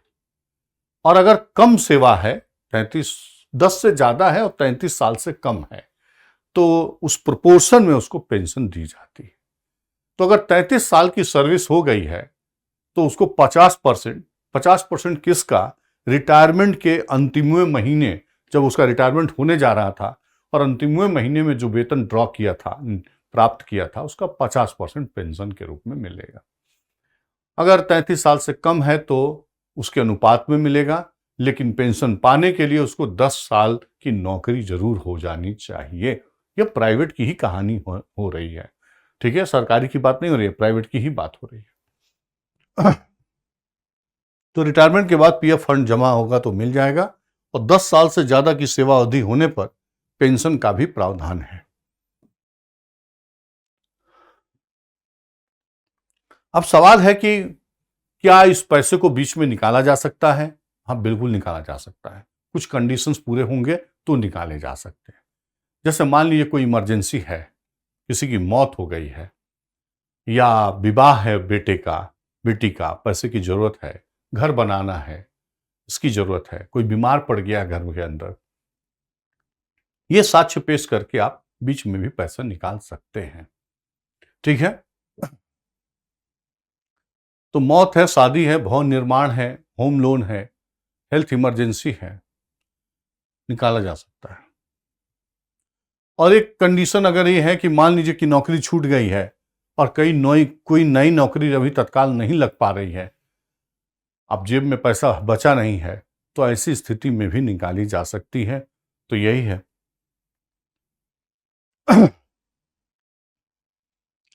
आय का कोई साधन नहीं होने की स्थिति में किसी भी कारण से नौकरी छोड़ने के बाद 2 महीने तक दूसरी नौकरी न मिलने की स्थिति में भी पीएफ फंड निकाला जा सकता है। सार्वभौमिक पहुंच, सार्वभौमिक पहुंच ये क्या है सर? इसमें एक नंबर दी जाती है, पीएफ का नंबर होता है, और ये नंबर जो है कि एक व्यक्ति का फिक्स रहता है, और वो चाहे एक नौकरी छोड़ के दूसरे नौकरी में जाए, तीसरे में जाए, वो उसका नंबर वही रहेगा, कैरी ऑन होता रहेगा, उसका पीएफ कैरी ऑन होता रहेगा। नौकरी बदलने से, नियोक्ता बदलने से पीएफ में कोई अंतर नहीं आएगा और पीएफ कंटिन्यू रह सकता है। ठीक है, वो बात अलग है कि कोई निकाल लेते हैं, लेकिन चाहे तो आप उस पीएफ को आगे कंटिन्यू कर सकते हैं दूसरी नौकरी में जाने के बाद भी।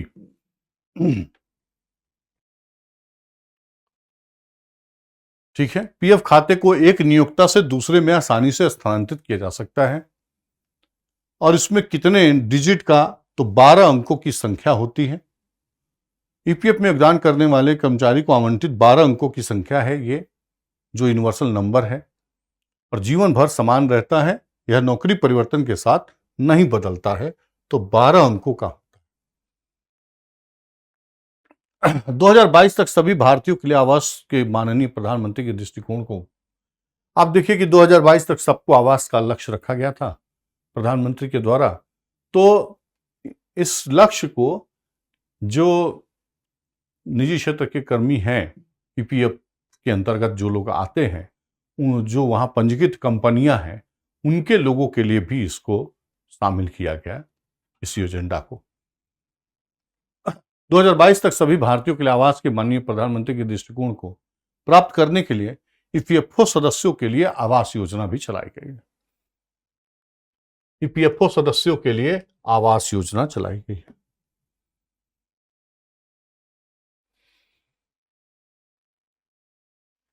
ये दूसरा नंबर था, वहां पर 3 बातें लिखी गई थी। कर्मचारी जमा लिंक्ड बीमा योजना, एम्प्लॉय डिपॉजिट लिंक्ड इंश्योरेंस योजना, स्कीम, इंश्योरेंस स्कीम। ठीक है, यह 1976 से शुरू किया गया कि जो कर्मचारी का पैसा कट रहा है उसको, उसका भी बीमा होना चाहिए, उस पैसे का भी बीमा होना चाहिए। तो देखिएगा, मृत्यु के समय योजना के सदस्य रहे कर्मचारी की मृत्यु होने पर अधिकतम 7 लाख का लाभ मिल सकता है इसमें। ठीक है, 7 लाख का लाभ इसमें मिल सकता है, कर्मचारी जमा लिंक्ड बीमा योजना। जो ये कानून है वो कर्मचारी भविष्य निधि अधिनियम वाला, ईपीएफ और एमपी अधिनियम 1952 के कुछ धाराएं दी गई हैं। इसमें क्या क्या प्रावधान है, इसमें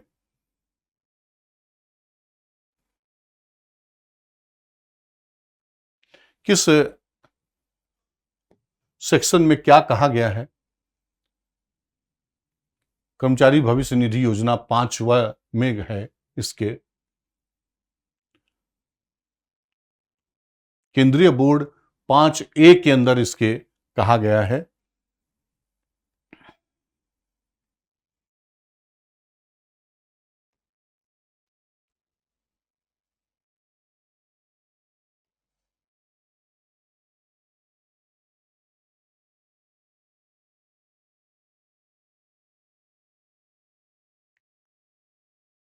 अभी देखिए कि कर्मचारियों से संबंधित कुछ नई योजनाएं भी इसमें जोड़ी गई हैं, तो करंट भी अपडेट करते हम चल रहे हैं।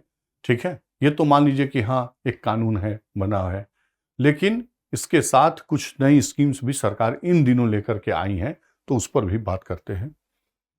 आत्मनिर्भर भारत रोजगार योजना, आत्मनिर्भर भारत रोजगार योजना, इसके लाने के पीछे पर्पज यही था कि जो कोविड आया और कोविड का जो दूसरी लहर आई, बहुत सारे लोगों की नौकरियां छूट गए।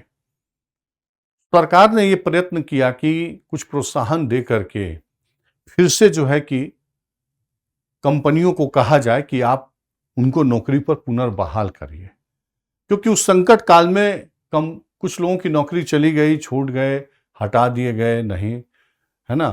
तो ऐसे में बेरोजगारी बहुत ज्यादा फैल रही थी। इस सिचुएशन को हैंडल करने के लिए ही सरकार की तरफ से कुछ प्रोत्साहन दिए गए कि ताकि आप अपॉइंट करो अपने कर्मचारियों को, फिर से रोजगार में लाओ। इसके लिए सरकार के द्वारा सुविधा दी गई। तो कर्मचारी आत्मनिर्भर भारत रोजगार योजना, पहली बात आत्मनिर्भर शब्द आया है, यानी 2020 के बाद की कहानी है इसमें। ठीक है, तो देखिएगा आत्मनिर्भर भारत 3.0 पैकेज ये बाद में लाया गया था। 3 बार सरकार ने अनाउंसमेंट करी थी, तो तीसरे वाले अनाउंसमेंट में इसको लाया गया था आत्मनिर्भर भारत 3.0 पैकेज के हिस्से के रूप में।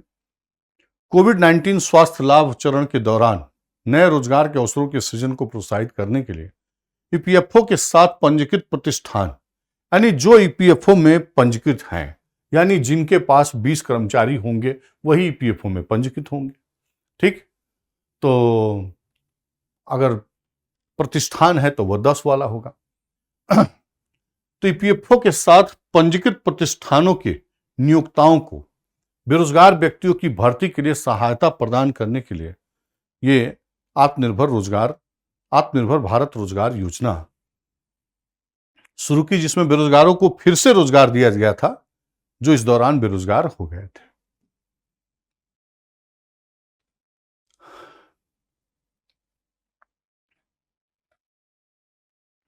पंजीकरण की वैधता अवधि मतलब 2000 इसको 21 से शुरू किया, 1 साल का 31 मार्च 2022 तक के लिए इसको बढ़ा दिया गया है।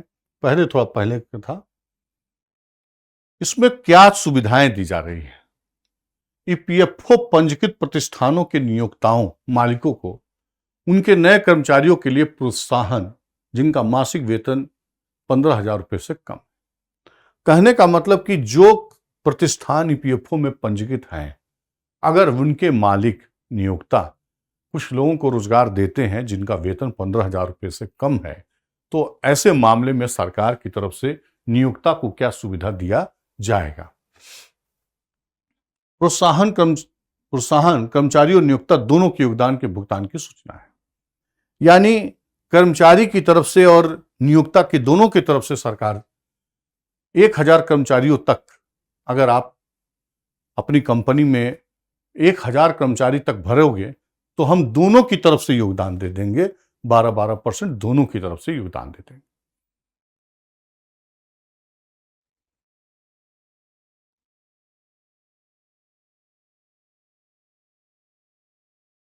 ठीक है, ये यानी इसमें कहा गया कि अगर एक फर्म 1000 लोगों को, अगर नए लोगों को रोजगार देती है तो सरकार की तरफ से नियोक्ता के तरफ वाला पैसा और कर्मचारी के तरफ वाला पैसा दोनों भर दिया जाएगा। ठीक है, ताकि जो कंपनी मालिक है नए कर्मचारियों को भर्ती करने के लिए प्रोत्साहित हो। आपको एक थोड़ा सा वो सुनाता हूं, ऐड सुनाता हूं कि एक कंपनी के मालिक और बेटा बैठे हैं और उस कंपनी का कोई कर्मचारी मैनेजर लेवल का होगा, वो आ करके कहता है मालिक से कि हम लोग को यहां से इतना ऑर्डर मिला है, हम नए कर्मचारी भर्ती करें ताकि इस ऑर्डर को हम लोग कंप्लीट करें। तो वो कहता है कि मालिक जो है मना करता है कि नहीं, हम लोग 20 के दायरे को पार कर जाएंगे और ये भरना पड़ेगा, क्या ऐसा कुछ बोलता है। उसके बाद उसका लड़का उसको सिखाता है कि नहीं, आप कानून का पालन करिए, बिजनेस को बढ़ाने में क्या है, बिजनेस को बढ़ाने में क्या है, हमें 12% देना होगा तो देंगे, नहीं तो पापा जेल चले जाओगे। ठीक है, नहीं तो पापा जेल चले जाओगे। यानी कि ये जो ईपीएफ का पैसा है जो उसको आप जरूर भरा करो और नए कर्मचारी को भरिए ताकि कि हम बिजनेस बढ़ा सके। और सरकार की तरफ से क्या होता है, रोजगार को बढ़ाने के लिए पहले भी, ये छोड़ दीजिए कोविड का और इसकी बात छोड़ दें अगर हम, तो 2016 में सूती वस्त्र के कारखानों में सरकार ने ये सुविधा दी थी।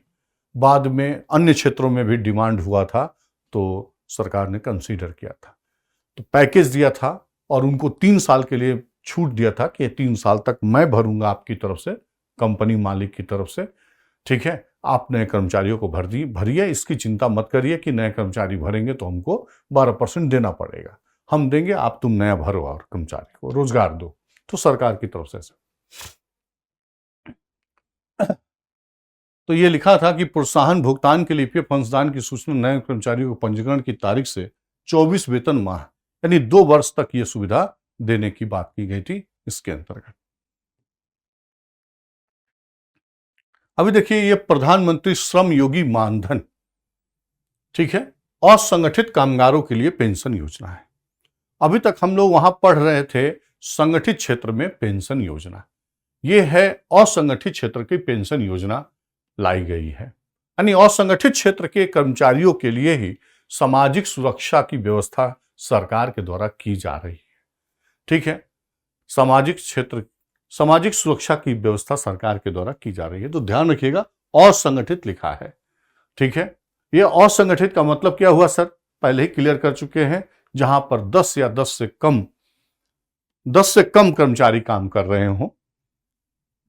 जैसे मान ली कोई फेरी वाला है, ठेला वाला है, सड़कों पर अपना खुमचा लगा करके सामान बेच रहा है, या जो है कि जो अपना खुद का भी काम कर रहे हैं शहर के अंदर, ठीक है, रेडी वाले हैं, पटरी वाले हैं, रिक्शा वाले हैं, या ईंट भट्ठे पर काम कर रहे हैं इस तरीके से, या खेतों पर जो मजदूर लगे हुए हैं, ठीक, खुद की खेती पर जो काम कर रहे हैं, वो सब इसके दायरे में आते हैं। असंगठित क्षेत्र में ये सभी आते हैं, ठीक। तो देखिए, असंगठित श्रमिकों, अनऑर्गेनाइज्ड वर्कर के वृद्धावस्था संरक्षण और सामाजिक सुरक्षा के लिए है, जो ज्यादातर रिक्शा चालक, street vendor, midday meal worker, head loader, जो मतलब बोझा ढोते हैं, ईंट भट्ठा श्रमिक, कूड़ा बीनने वाले, घरेलू कामगार, ठीक है, ये सब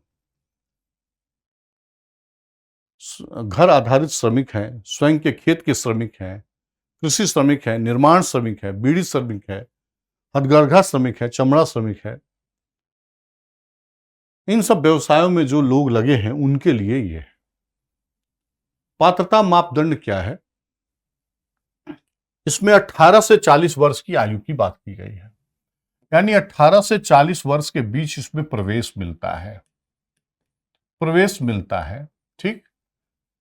50 रुपए से लेकर के 200 रुपए तक का योगदान देना पड़ता है।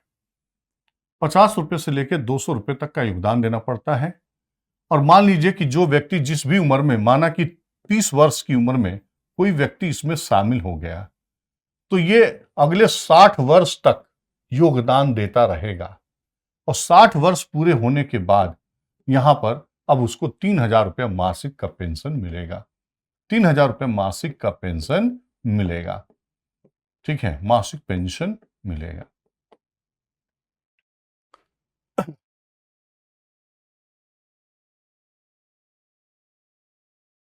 लेकिन यह सुविधा उसके लिए है जिसका वेतन 15,000 रुपये या उससे कम हो, ठीक है। प्रवेश की आयु 18 से 40 है। जिस भी उम्र में वह शामिल होगा 18 से 40 के बीच, वहां से लेकर 60 वर्ष तक वह जो है कि अपने हिस्सा जमा करेगा। इसमें सरकार भी योगदान देती है। मतलब कि यह तो हुआ कि कौन इसमें भागीदार हो सकता है 18 से 40 वर्ष का, जिसकी आयु, जिसका वेतन 15,000 रुपये से कम हो।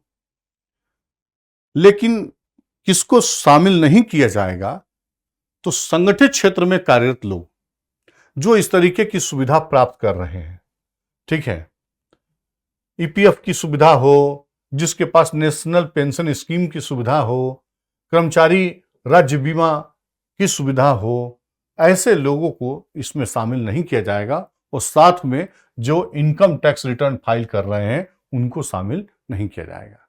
आप ऐसा सोचिए कि 15,000 रुपये महीने की बात है, तो 12 से गुणा करेंगे तो कितना होगा, 1,80,000। और जो इनकम टैक्स भर रहा है उसकी इनकम कितनी होगी, पहले के हिसाब से 2.5 लाख, अब के हिसाब से 3 लाख।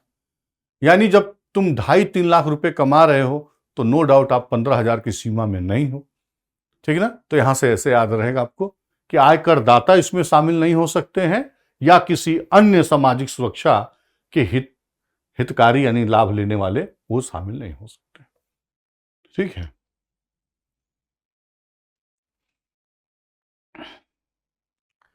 क्या क्या शर्तें हैं, आधार कार्ड के बिहाफ पर होगा, और उसके पास बैंक अकाउंट हो जिसमें आईएफएससी, ठीक है ना, IFS कोड बोलते हैं के साथ बचत बैंक खाता या जनधन खाता रखने वाले को भी ये सुविधा मिलेगी। जनधन खाता रखने वाले को भी मिलेगी, सामान्य खाता रखने वाले को भी मिलेगी।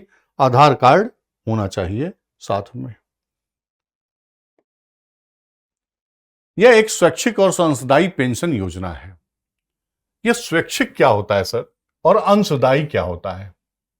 स्वैच्छिक का मतलब है कि आपकी इच्छा, लेना चाहो तो लो और नहीं तो मत लो, कोई जबरदस्ती नहीं है, यह आपके निर्णय के ऊपर आधारित है।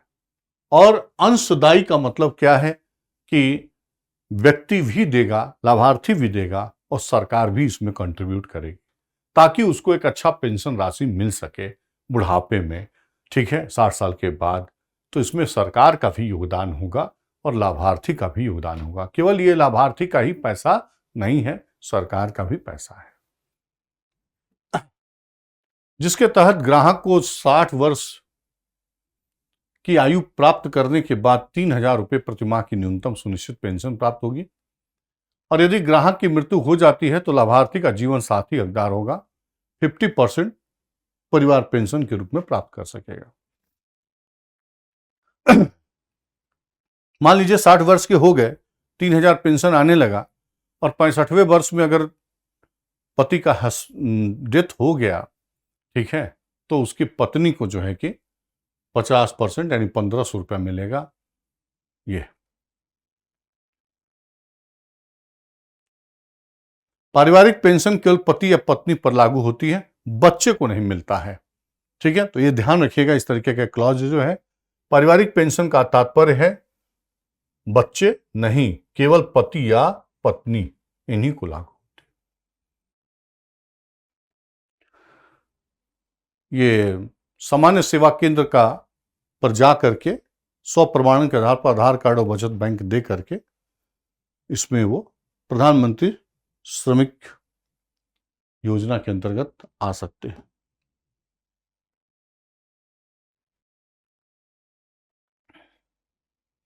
बाकी की कोई ज्यादा जरूरत नहीं है।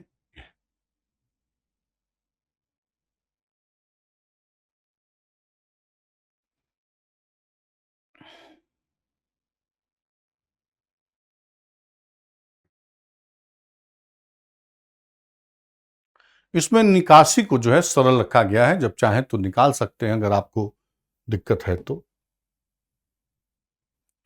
10 वर्ष से कम की अवधि के भीतर योजना से बाहर निकलता है तो लाभार्थी के अंशदान का हिस्सा ही, जितना लाभार्थी के अंशदान का हिस्सा ही, उसी के हिस्से का पैसा ब्याज जोड़ करके वापस किया जाएगा, ठीक है, ब्याज जोड़ करके वापस किया जाएगा। यदि ग्राहक 10 वर्ष या उससे अधिक की अवधि के बाद लेकिन 60 वर्ष की आयु से पहले बाहर निकलता है, अंशदान के हिस्से के साथ संचित ब्याज जो कि वास्तव में निधि द्वारा अर्जित किया गया है या बचत बैंक ब्याज दर जो भी अधिक हो वो दिया जाएगा उसको, ठीक है। यदि किसी लाभार्थी ने नियमित योगदान दिया है और किसी भी कारण से उसकी मृत्यु हो जाती है तो जीवन साथी नियमित योगदान का भुगतान करके योजना को जारी रखने का हकदार होगा या लाभार्थी के योगदान को संचित ब्याज के साथ प्राप्त करके बाहर, यानी उसके ऊपर डिपेंड करता है कि वो पैसा लेके वापस निकल जाना चाहता है या कि उसकी पत्नी कंटिन्यू करना चाहती है, तो जमा करके चाहे तो कंटिन्यू कर सकती है।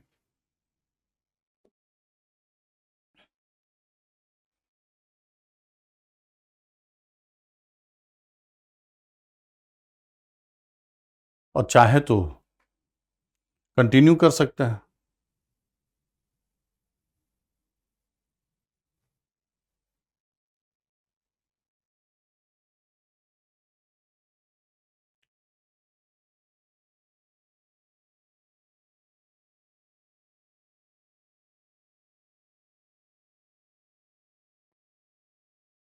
₹3,000 उसको मिलेंगे तो खैर पहले ही बता दिया था।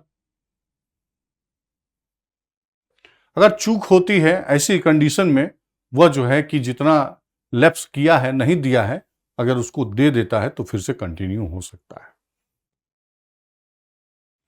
आगे देखिए, प्रधानमंत्री रोजगार प्रोत्साहन योजना, ये थोड़ा पुराना है, 2016 में लाया गया था। नई रोजगार सृजन के लिए नियोक्ताओं को प्रोत्साहित करने के लिए, ठीक है, भारत सरकार ने प्रधानमंत्री रोजगार प्रोत्साहन योजना तैयार की थी। सरकार द्वारा सृजित प्रत्येक रोजगार के लिए 8.33% ईपीएस अंशदान का भुगतान किया जाएगा। ठीक है, अगर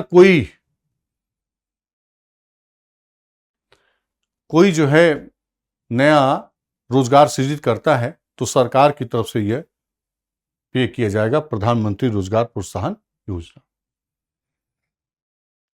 किसके द्वारा कार्यान्वित किया जाता है? श्रम और रोजगार मंत्रालय। प्रधानमंत्री रोजगार प्रोत्साहन योजना किसके द्वारा? तो श्रम और रोजगार मंत्रालय के द्वारा 3 साल के लिए संचालित की जाती है। ईपीएस नियंत्रित के योगदान का भुगतान करेगी 8.33। अगर आप नया रोजगार दोगे तो इतना पैसा सरकार की तरफ से दिया जाएगा।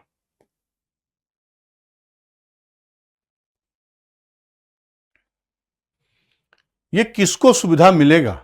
जो कर्मचारी भविष्य निधि संगठन के साथ पंजीकृत हो, यानी जो ईपीएफ योजना के अंतर्गत आते हैं, ऐसी कंपनियां अगर यदि नए रोजगार देती हैं तो ही उनको ये लाभ दिया जाएगा।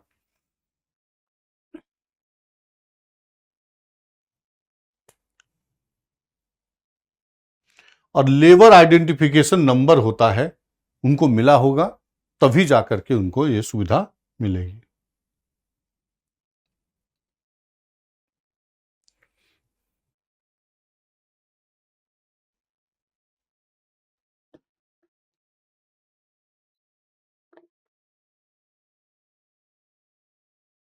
प्रतिष्ठान में श्रमिकों के रोजगार आधार को बढ़ाने के लिए नियोक्ता को प्रोत्साहन दिया जाता है कि आप अपने यहां पर नए नए कर्मचारी भर्ती करिए, बड़ी संख्या में श्रमिकों को रोजगार मिलेगा।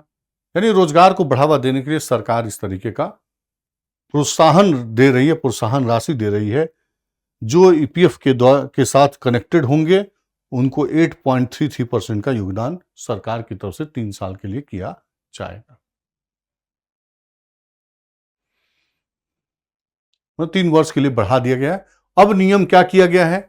शुरू में कहा गया कि 3 वर्ष दिया जाएगा, अब यह कहा जा रहा है कि जब भी कोई नया कर्मचारी आएगा तो उसके अगले 3 साल तक हम भुगतान करेंगे। पहले यह था कि मान लीजिए इस साल से शुरू करके 3 साल, अब ऐसा नहीं है। अब यह हो गया कि जब भी नया कर्मचारी आएगा, जब भी भरोगे तभी उसके ज्वाइनिंग से लेकर के 3 वर्षों तक देगी। अब सरकार नए कर्मचारियों के पंजीकरण की तिथि से पहले वर्षों के लिए मौजूदा लाभार्थियों की सहित सभी क्षेत्रों के लिए उनकी शेष 3 वर्षों की शेष अवधि के लिए पूर्ण स्वीकार्य योगदान देगी। अब आइए हम लोग बात करते हैं कर्मचारी राज्य बीमा अधिनियम। पहले नाम को एक बार ढंग से देखेंगे। कर्मचारी राज्य बीमा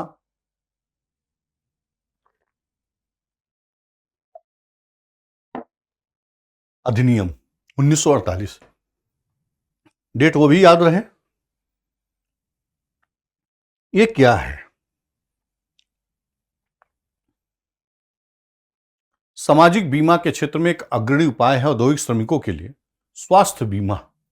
ठीक है, औद्योगिक श्रमिकों के लिए स्वास्थ्य बीमा के विषय पर पहली बार 1927 में भारतीय विधानमंडल द्वारा चर्चा की गई थी, जब भारत सरकार द्वारा अंतर्राष्ट्रीय श्रम सम्मेलन द्वारा अपनाए गए सम्मेलनों की प्रयोज्यता पर विचार किया गया था। यानी हमारे यहाँ 1927 में पहली बार इस दिशा में विचार हुआ, क्योंकि जो आईएलओ था वहां पर इस बात की चिंता व्यक्त की गई थी, तो हमारे देश में भी इस पर बात की गई।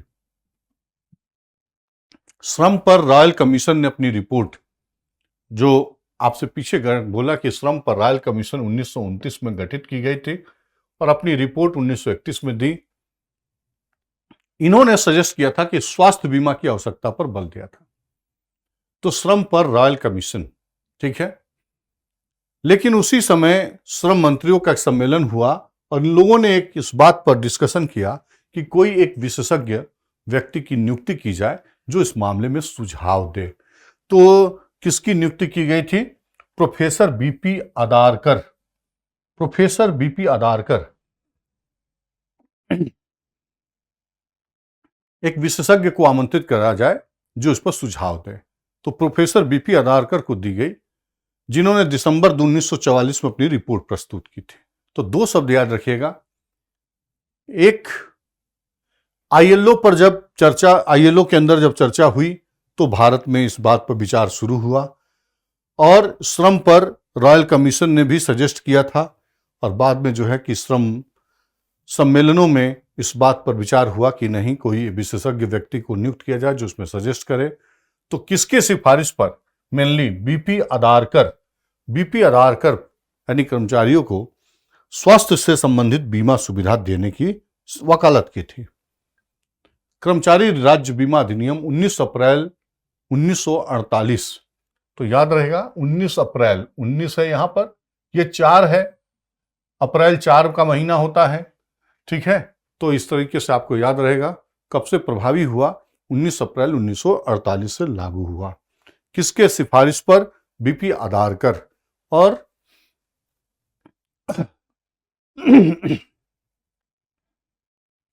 कर्मचारियों को बीमारी, मातृत्व की स्थिति में कुछ नगद लाभ प्रदान करना है। रोजगार की चोट, अन्य रोजगार के दरमियान जो चोट लगे या उसकी चिकित्सा सुविधाओं के रूप में, और कुछ अन्य मामलों से संबंधित प्रावधान शामिल। ईएसआई योजना बोलते हैं, ईएसआई शॉर्ट में बोलते हैं लोग, ठीक है। तो यही है कर्मचारी राज्य बीमा अधिनियम, यानी एम्प्लॉय स्टेट इंश्योरेंस, ठीक है ना। कर्मचारी राज्य बीमा योजना के तहत क्या क्या लाभ दिया जाता है? एक तो बीमार पड़ने पर, कोई मान लीजिए कि शारीरिक अक्षमता होने पर, आश्रितों के लाभ, परिवार का कोई सदस्य बीमार पड़ता है उसको भी सुविधा मिलती है। मातृत्व लाभ, यानी कि महिला अगर बच्चा जन्म करती है उस पीरियड में उसके स्वास्थ्य का देखभाल। चिकित्सा लाभ, यानी इलाज का सुविधा, ये सब इसके अंदर मिलता है। तो अस्वस्थता लाभ, ये देखिए प्रश्न आया था इस तरीके का। अक्षमता लाभ, आश्रितों को भी लाभ मिलता है, परिवार के सदस्य को भी इलाज मिलती है इसके अंतर्गत। वो हॉस्पिटल होते हैं जहां पर इस तरीके की चीजों का इलाज होता है, माने इन लाभार्थियों का ट्रीटमेंट मिलता है। राज्य सरकार के हॉस्पिटल्स होते हैं, उनमें इनको लाभ मिलता है। और मातृत्व लाभ, चिकित्सा लाभ। अन्य लाभ में कारावास व्यय और अंतिम संस्कार व्यय, ये भी दिया जाता है। व्यवसायिक पुनर्वास, शारीरिक पुनर्वास, बेरोजगारी भत्ता, कौशल उन्नयन प्रशिक्षण, ये सारा कुछ मिलता है, ठीक है।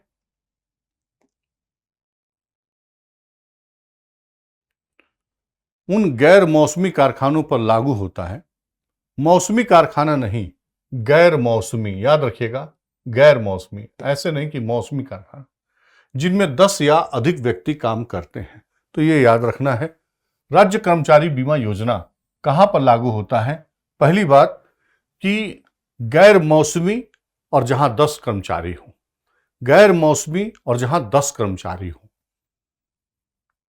अधिनियम की धारा 1(5) के तहत दुकानों, होटलों, रेस्तरां, सिनेमा घरों सहित पूर्वावलोकन थिएटर, सड़क, मोटर परिवहन उपक्रमों और 10 या अधिक व्यक्तियों को रोजगार देने वाले समाचार पत्रों के प्रतिष्ठानों तक विस्तारित किया गया है। यानी यहां पर भी यह लागू होता है। दुकान पर, होटल रेस्तरां, सिनेमा घर, थिएटर पर, सड़क मोटर परिवहन उपक्रम, समाचार पत्र, इन पर भी यह लागू होता है।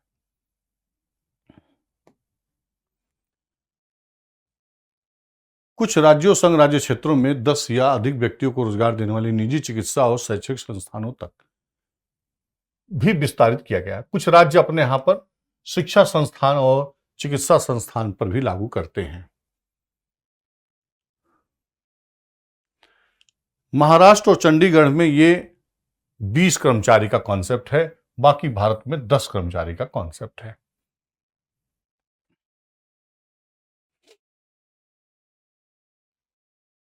और 21,000 रुपये प्रति माह वेतन सीमा इसमें 21,000 रखी गई है।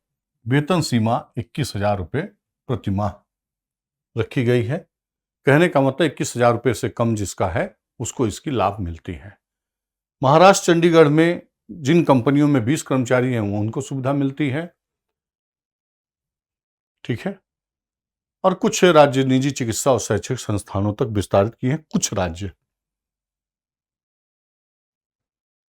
लेकिन अरुणाचल प्रदेश और लक्षद्वीप में लागू नहीं है, बाकी सब जगह पर लागू है। अरुणाचल प्रदेश और लक्षद्वीप में यह लागू नहीं है।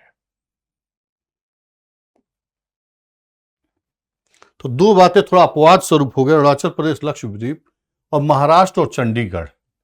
महाराष्ट्र और चंडीगढ़ में ये 20 की संख्या मानता है, ठीक है। और 21,000 रुपया, पीछे हम लोग 15-15 हजार की बातें पढ़ रहे थे, यहां 21,000 रुपये है, ध्यान रखिएगा।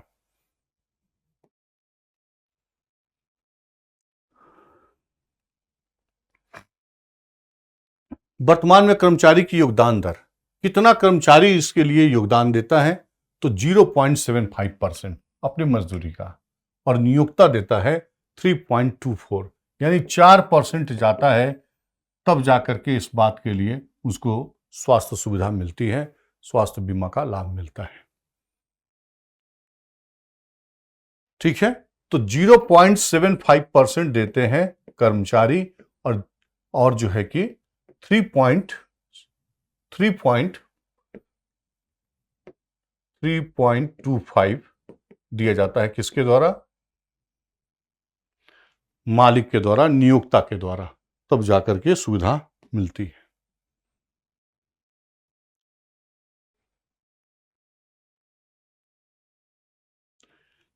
जो इनको सुविधाएं मिलती है वो चिकित्सा लाभ एक बीमित व्यक्ति और उसके परिवार के सदस्यों को, परिवार के सदस्य को भी मिलती है, बीमित व्यक्ति को तो मिलता ही है। उस दिन से पूर्ण चिकित्सा देखभाल प्रदान की जाती है जिस दिन वह बीमा योग्य रोजगार में प्रवेश करता है, ठीक है। बीमा योग्य रोजगार में प्रवेश करने के दिन से ही उसको यह सुविधा मिलने लगती है। ध्यान रखने वाली, जहां पर जो कोई प्रश्न बनेगा ऐसे जगह पर बनता है, खर्च की कोई सीमा नहीं, यानी ये नहीं है कि इतने तक की ही इलाज दी जाएगी, जितना भी उसके इलाज में खर्च होगा वो दिया जाएगा। खर्च की कोई सीमा नहीं, परिवार के सदस्यों को भी सुविधा मिलेगी। और जिस दिन वह ऐसे नौकरी में प्रवेश करता है जहां पर बीमा की सुविधा है तो उसको वह सुविधा मिलेगी। सेवानिवृत्त और अस्थायी रूप से विकलांग बीमित व्यक्तियों और उनके जीवन साथी को 120 रुपए के टोकन वार्षिक प्रीमियम के भुगतान पर चिकित्सा देखभाल भी प्रदान की जाती है। यानी रिटायर होने के बाद भी अगर चाहे तो 120 रुपया जमा करके उसको हमेशा चिकित्सा देखभाल मिलती रहेगी रिटायरमेंट के बाद भी।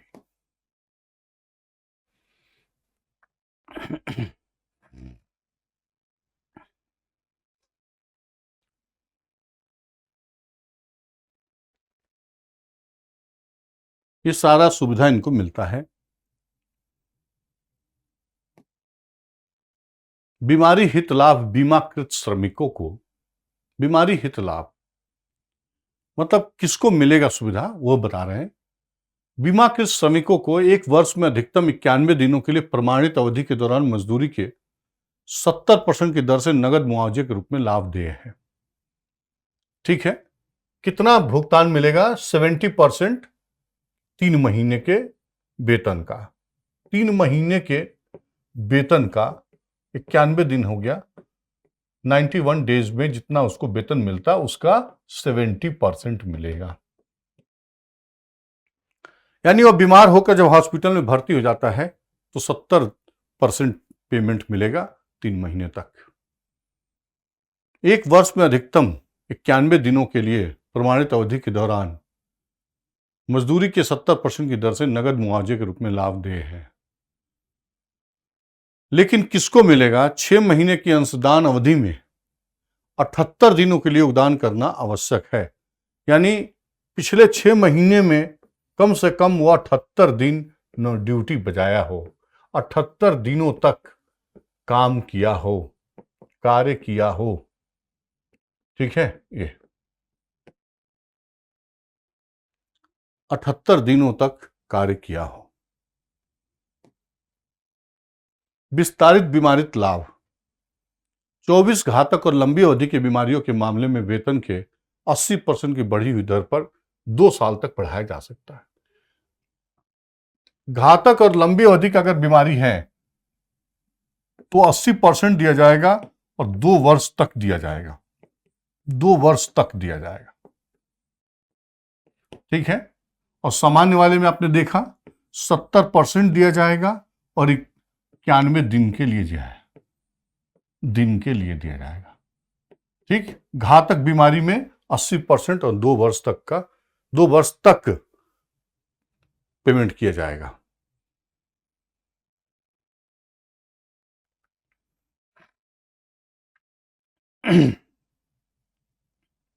ये स्टरलाइजेशन बोलते हैं। स्टरलाइजेशन की स्थिति में पुरुष को 7 डेज का छुट्टी मतलब मिलता है और 14 दिन महिला के लिए 14 दिनों का पूर्ण मजदूरी दी जाएगी, छुट्टी दी जाएगी और पूर्ण मजदूरी दी जाएगी। मातृत्व लाभ। 70 दिनों के लिए अंशदान के अधीन पूर्ण वेतन की दर पर चिकित्सा सलाह 1 महीने के लिए और बढ़ाया जा सकता है। ये जैसे मातृत्व लाभ 26 सप्ताह के लिए तो दे है ही है।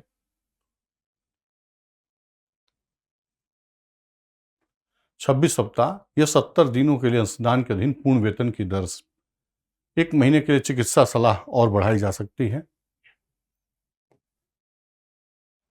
विकलांगता की स्थिति में 90% तक मजदूरी के 90% तक दिया जाएगा।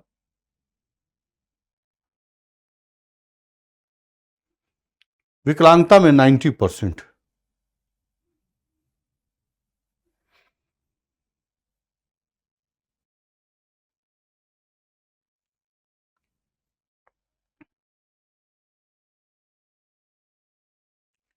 अगर रोजगार की चोट या व्यवसायिक खतरों से अगर डेथ होती है तो 90% दिया जाता है।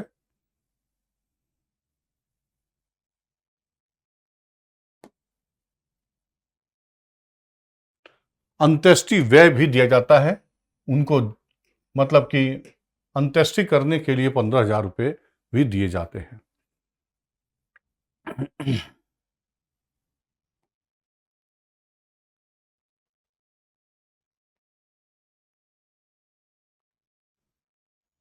एक पीछे चलाया गया था राजीव गांधी श्रमिक कल्याण योजना। राजीव गांधी श्रमिक कल्याण योजना ये किस बात का था कि अगर किसी व्यक्ति की नौकरी छूट जाती है तो अगली नौकरी लगने में अगर विलंब है तो बीच के पीरियड के लिए उसको कंपनसेशन दिया जाता था। ठीक है, तो यही है। बेरोजगारी भत्ता की यह योजना 1 अप्रैल 2005 से शुरू की गई थी। एक बीमित व्यक्ति जो 3 या अधिक वर्षों का बीमा होने के बाद यानी 3 साल बीमा के दायरे में रहा हो, योगदान दिया हो, अगर कारखाने प्रतिष्ठान के बंद होने, छटनी या स्थायी अपंगता के कारण बेरोजगार हो जाता है तो उसको ये कंपनसेशन का हक है। अधिकतम 2 वर्ष की अवधि के लिए मजदूरी के 50% के बराबर बेरोजगारी भत्ता दी जाती थी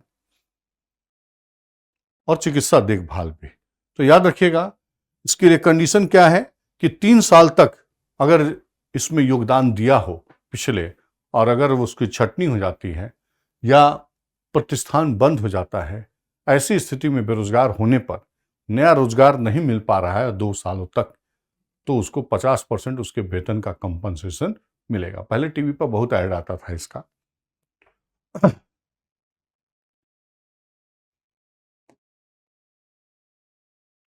अटल बीमित व्यक्ति कल्याण योजना।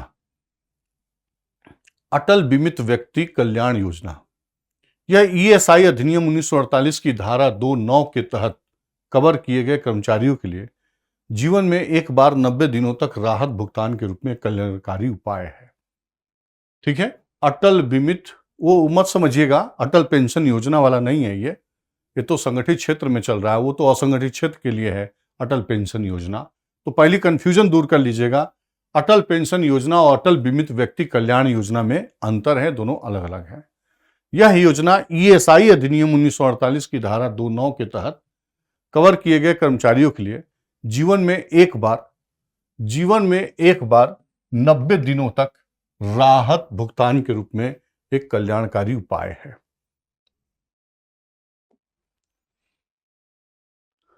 ये 1 जुलाई 2018 से शुरू हुआ है।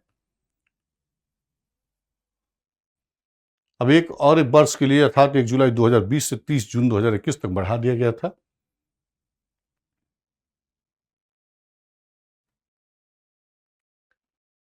बेरोजगारी राहत की दर को पहले के 25% की दर से मजदूरी के 50% तक बढ़ाने का भी निर्णय लिया गया है और वहां आप देख रहे थे 90 दिनों तक के लिए दिया जाता है।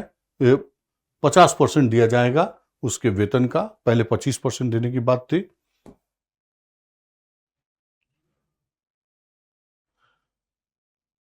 अब इसमें 2 साल तक बीमा योग्य रोजगार में रहा हो और बेरोजगारी से ठीक पहले कम से कम 78 दिनों के लिए योगदान दिया हो। ठीक है, 2 साल तक रहा हो और 78 दिन का योगदान दिया हो ठीक पहले 6 महीने के अंदर, तो ही उसको ये लाभ मिलेगा। लाभ क्या मिलेगा? 90 दिनों तक के लिए उसको जो है कितना 50% उसके वेतन का सुविधा दिया जाएगा। 90 दिनों के लिए 90 दिनों तक जीवन में एक बार राहत दी जाएगी।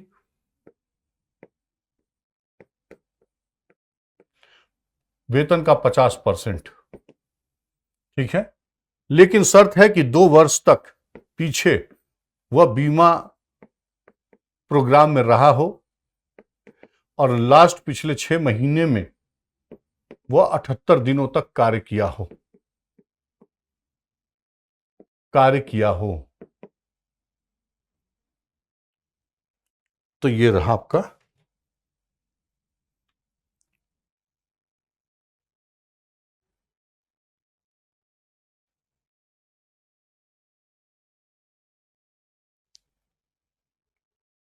ईएसआई का लाभ प्राप्त करने के लिए शारीरिक रूप से अक्षम व्यक्तियों के लिए न्यूनतम मजदूरी सीमा 25,000 है। ठीक है, इनके लिए अक्षम व्यक्तियों के लिए 25,000 की सीमा है। थोड़ा अपवाद है तो इसलिए इसको रटिएगा। ठीक है, नियोक्ता के योगदान का भुगतान केंद्र सरकार द्वारा 3 साल के लिए किया जाता है।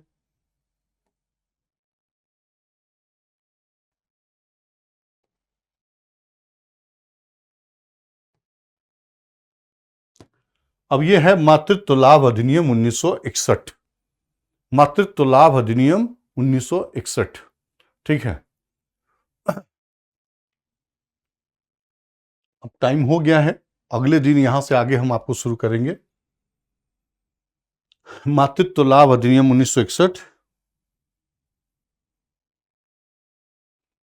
आप देखिए कि पहले जो है 12 सप्ताह की बातें होती थी, अब इस समय 26 सप्ताह की बातें होती हैं। 2 बच्चों तक ये सुविधा मिलती है और 2 बच्चों से अधिक होने पर 12 सप्ताह ही सुविधा मिलती है। ठीक है, 2 बच्चों तक 26 सप्ताह और अगर 2 बच्चों से अधिक है तो 12 सप्ताह वेतन सहित छुट्टी दिया जाता है माता को, इसलिए कि वह बच्चे जनन कर सके, वंशज बढ़ा सके और ऐसा ना हो कि बच्चों का देखभाल न कर पाए, पैसों की मजबूरी की वजह से ड्यूटी पर आना पड़े। और उसके बाद भी अभी इसमें संशोधन किया गया है। इसका कानून 1961 में बना था, पहली बार 1961 में बना था।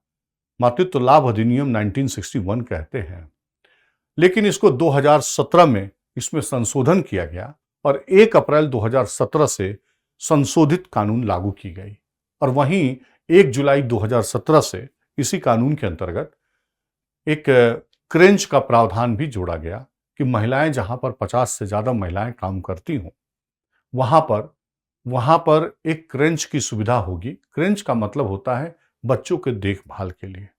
बच्चों के देखभाल के लिए अलग से एक स्थान होगा जहां पर कर्मचारी नियुक्त होंगे जो उनके देखभाल का काम करेंगे।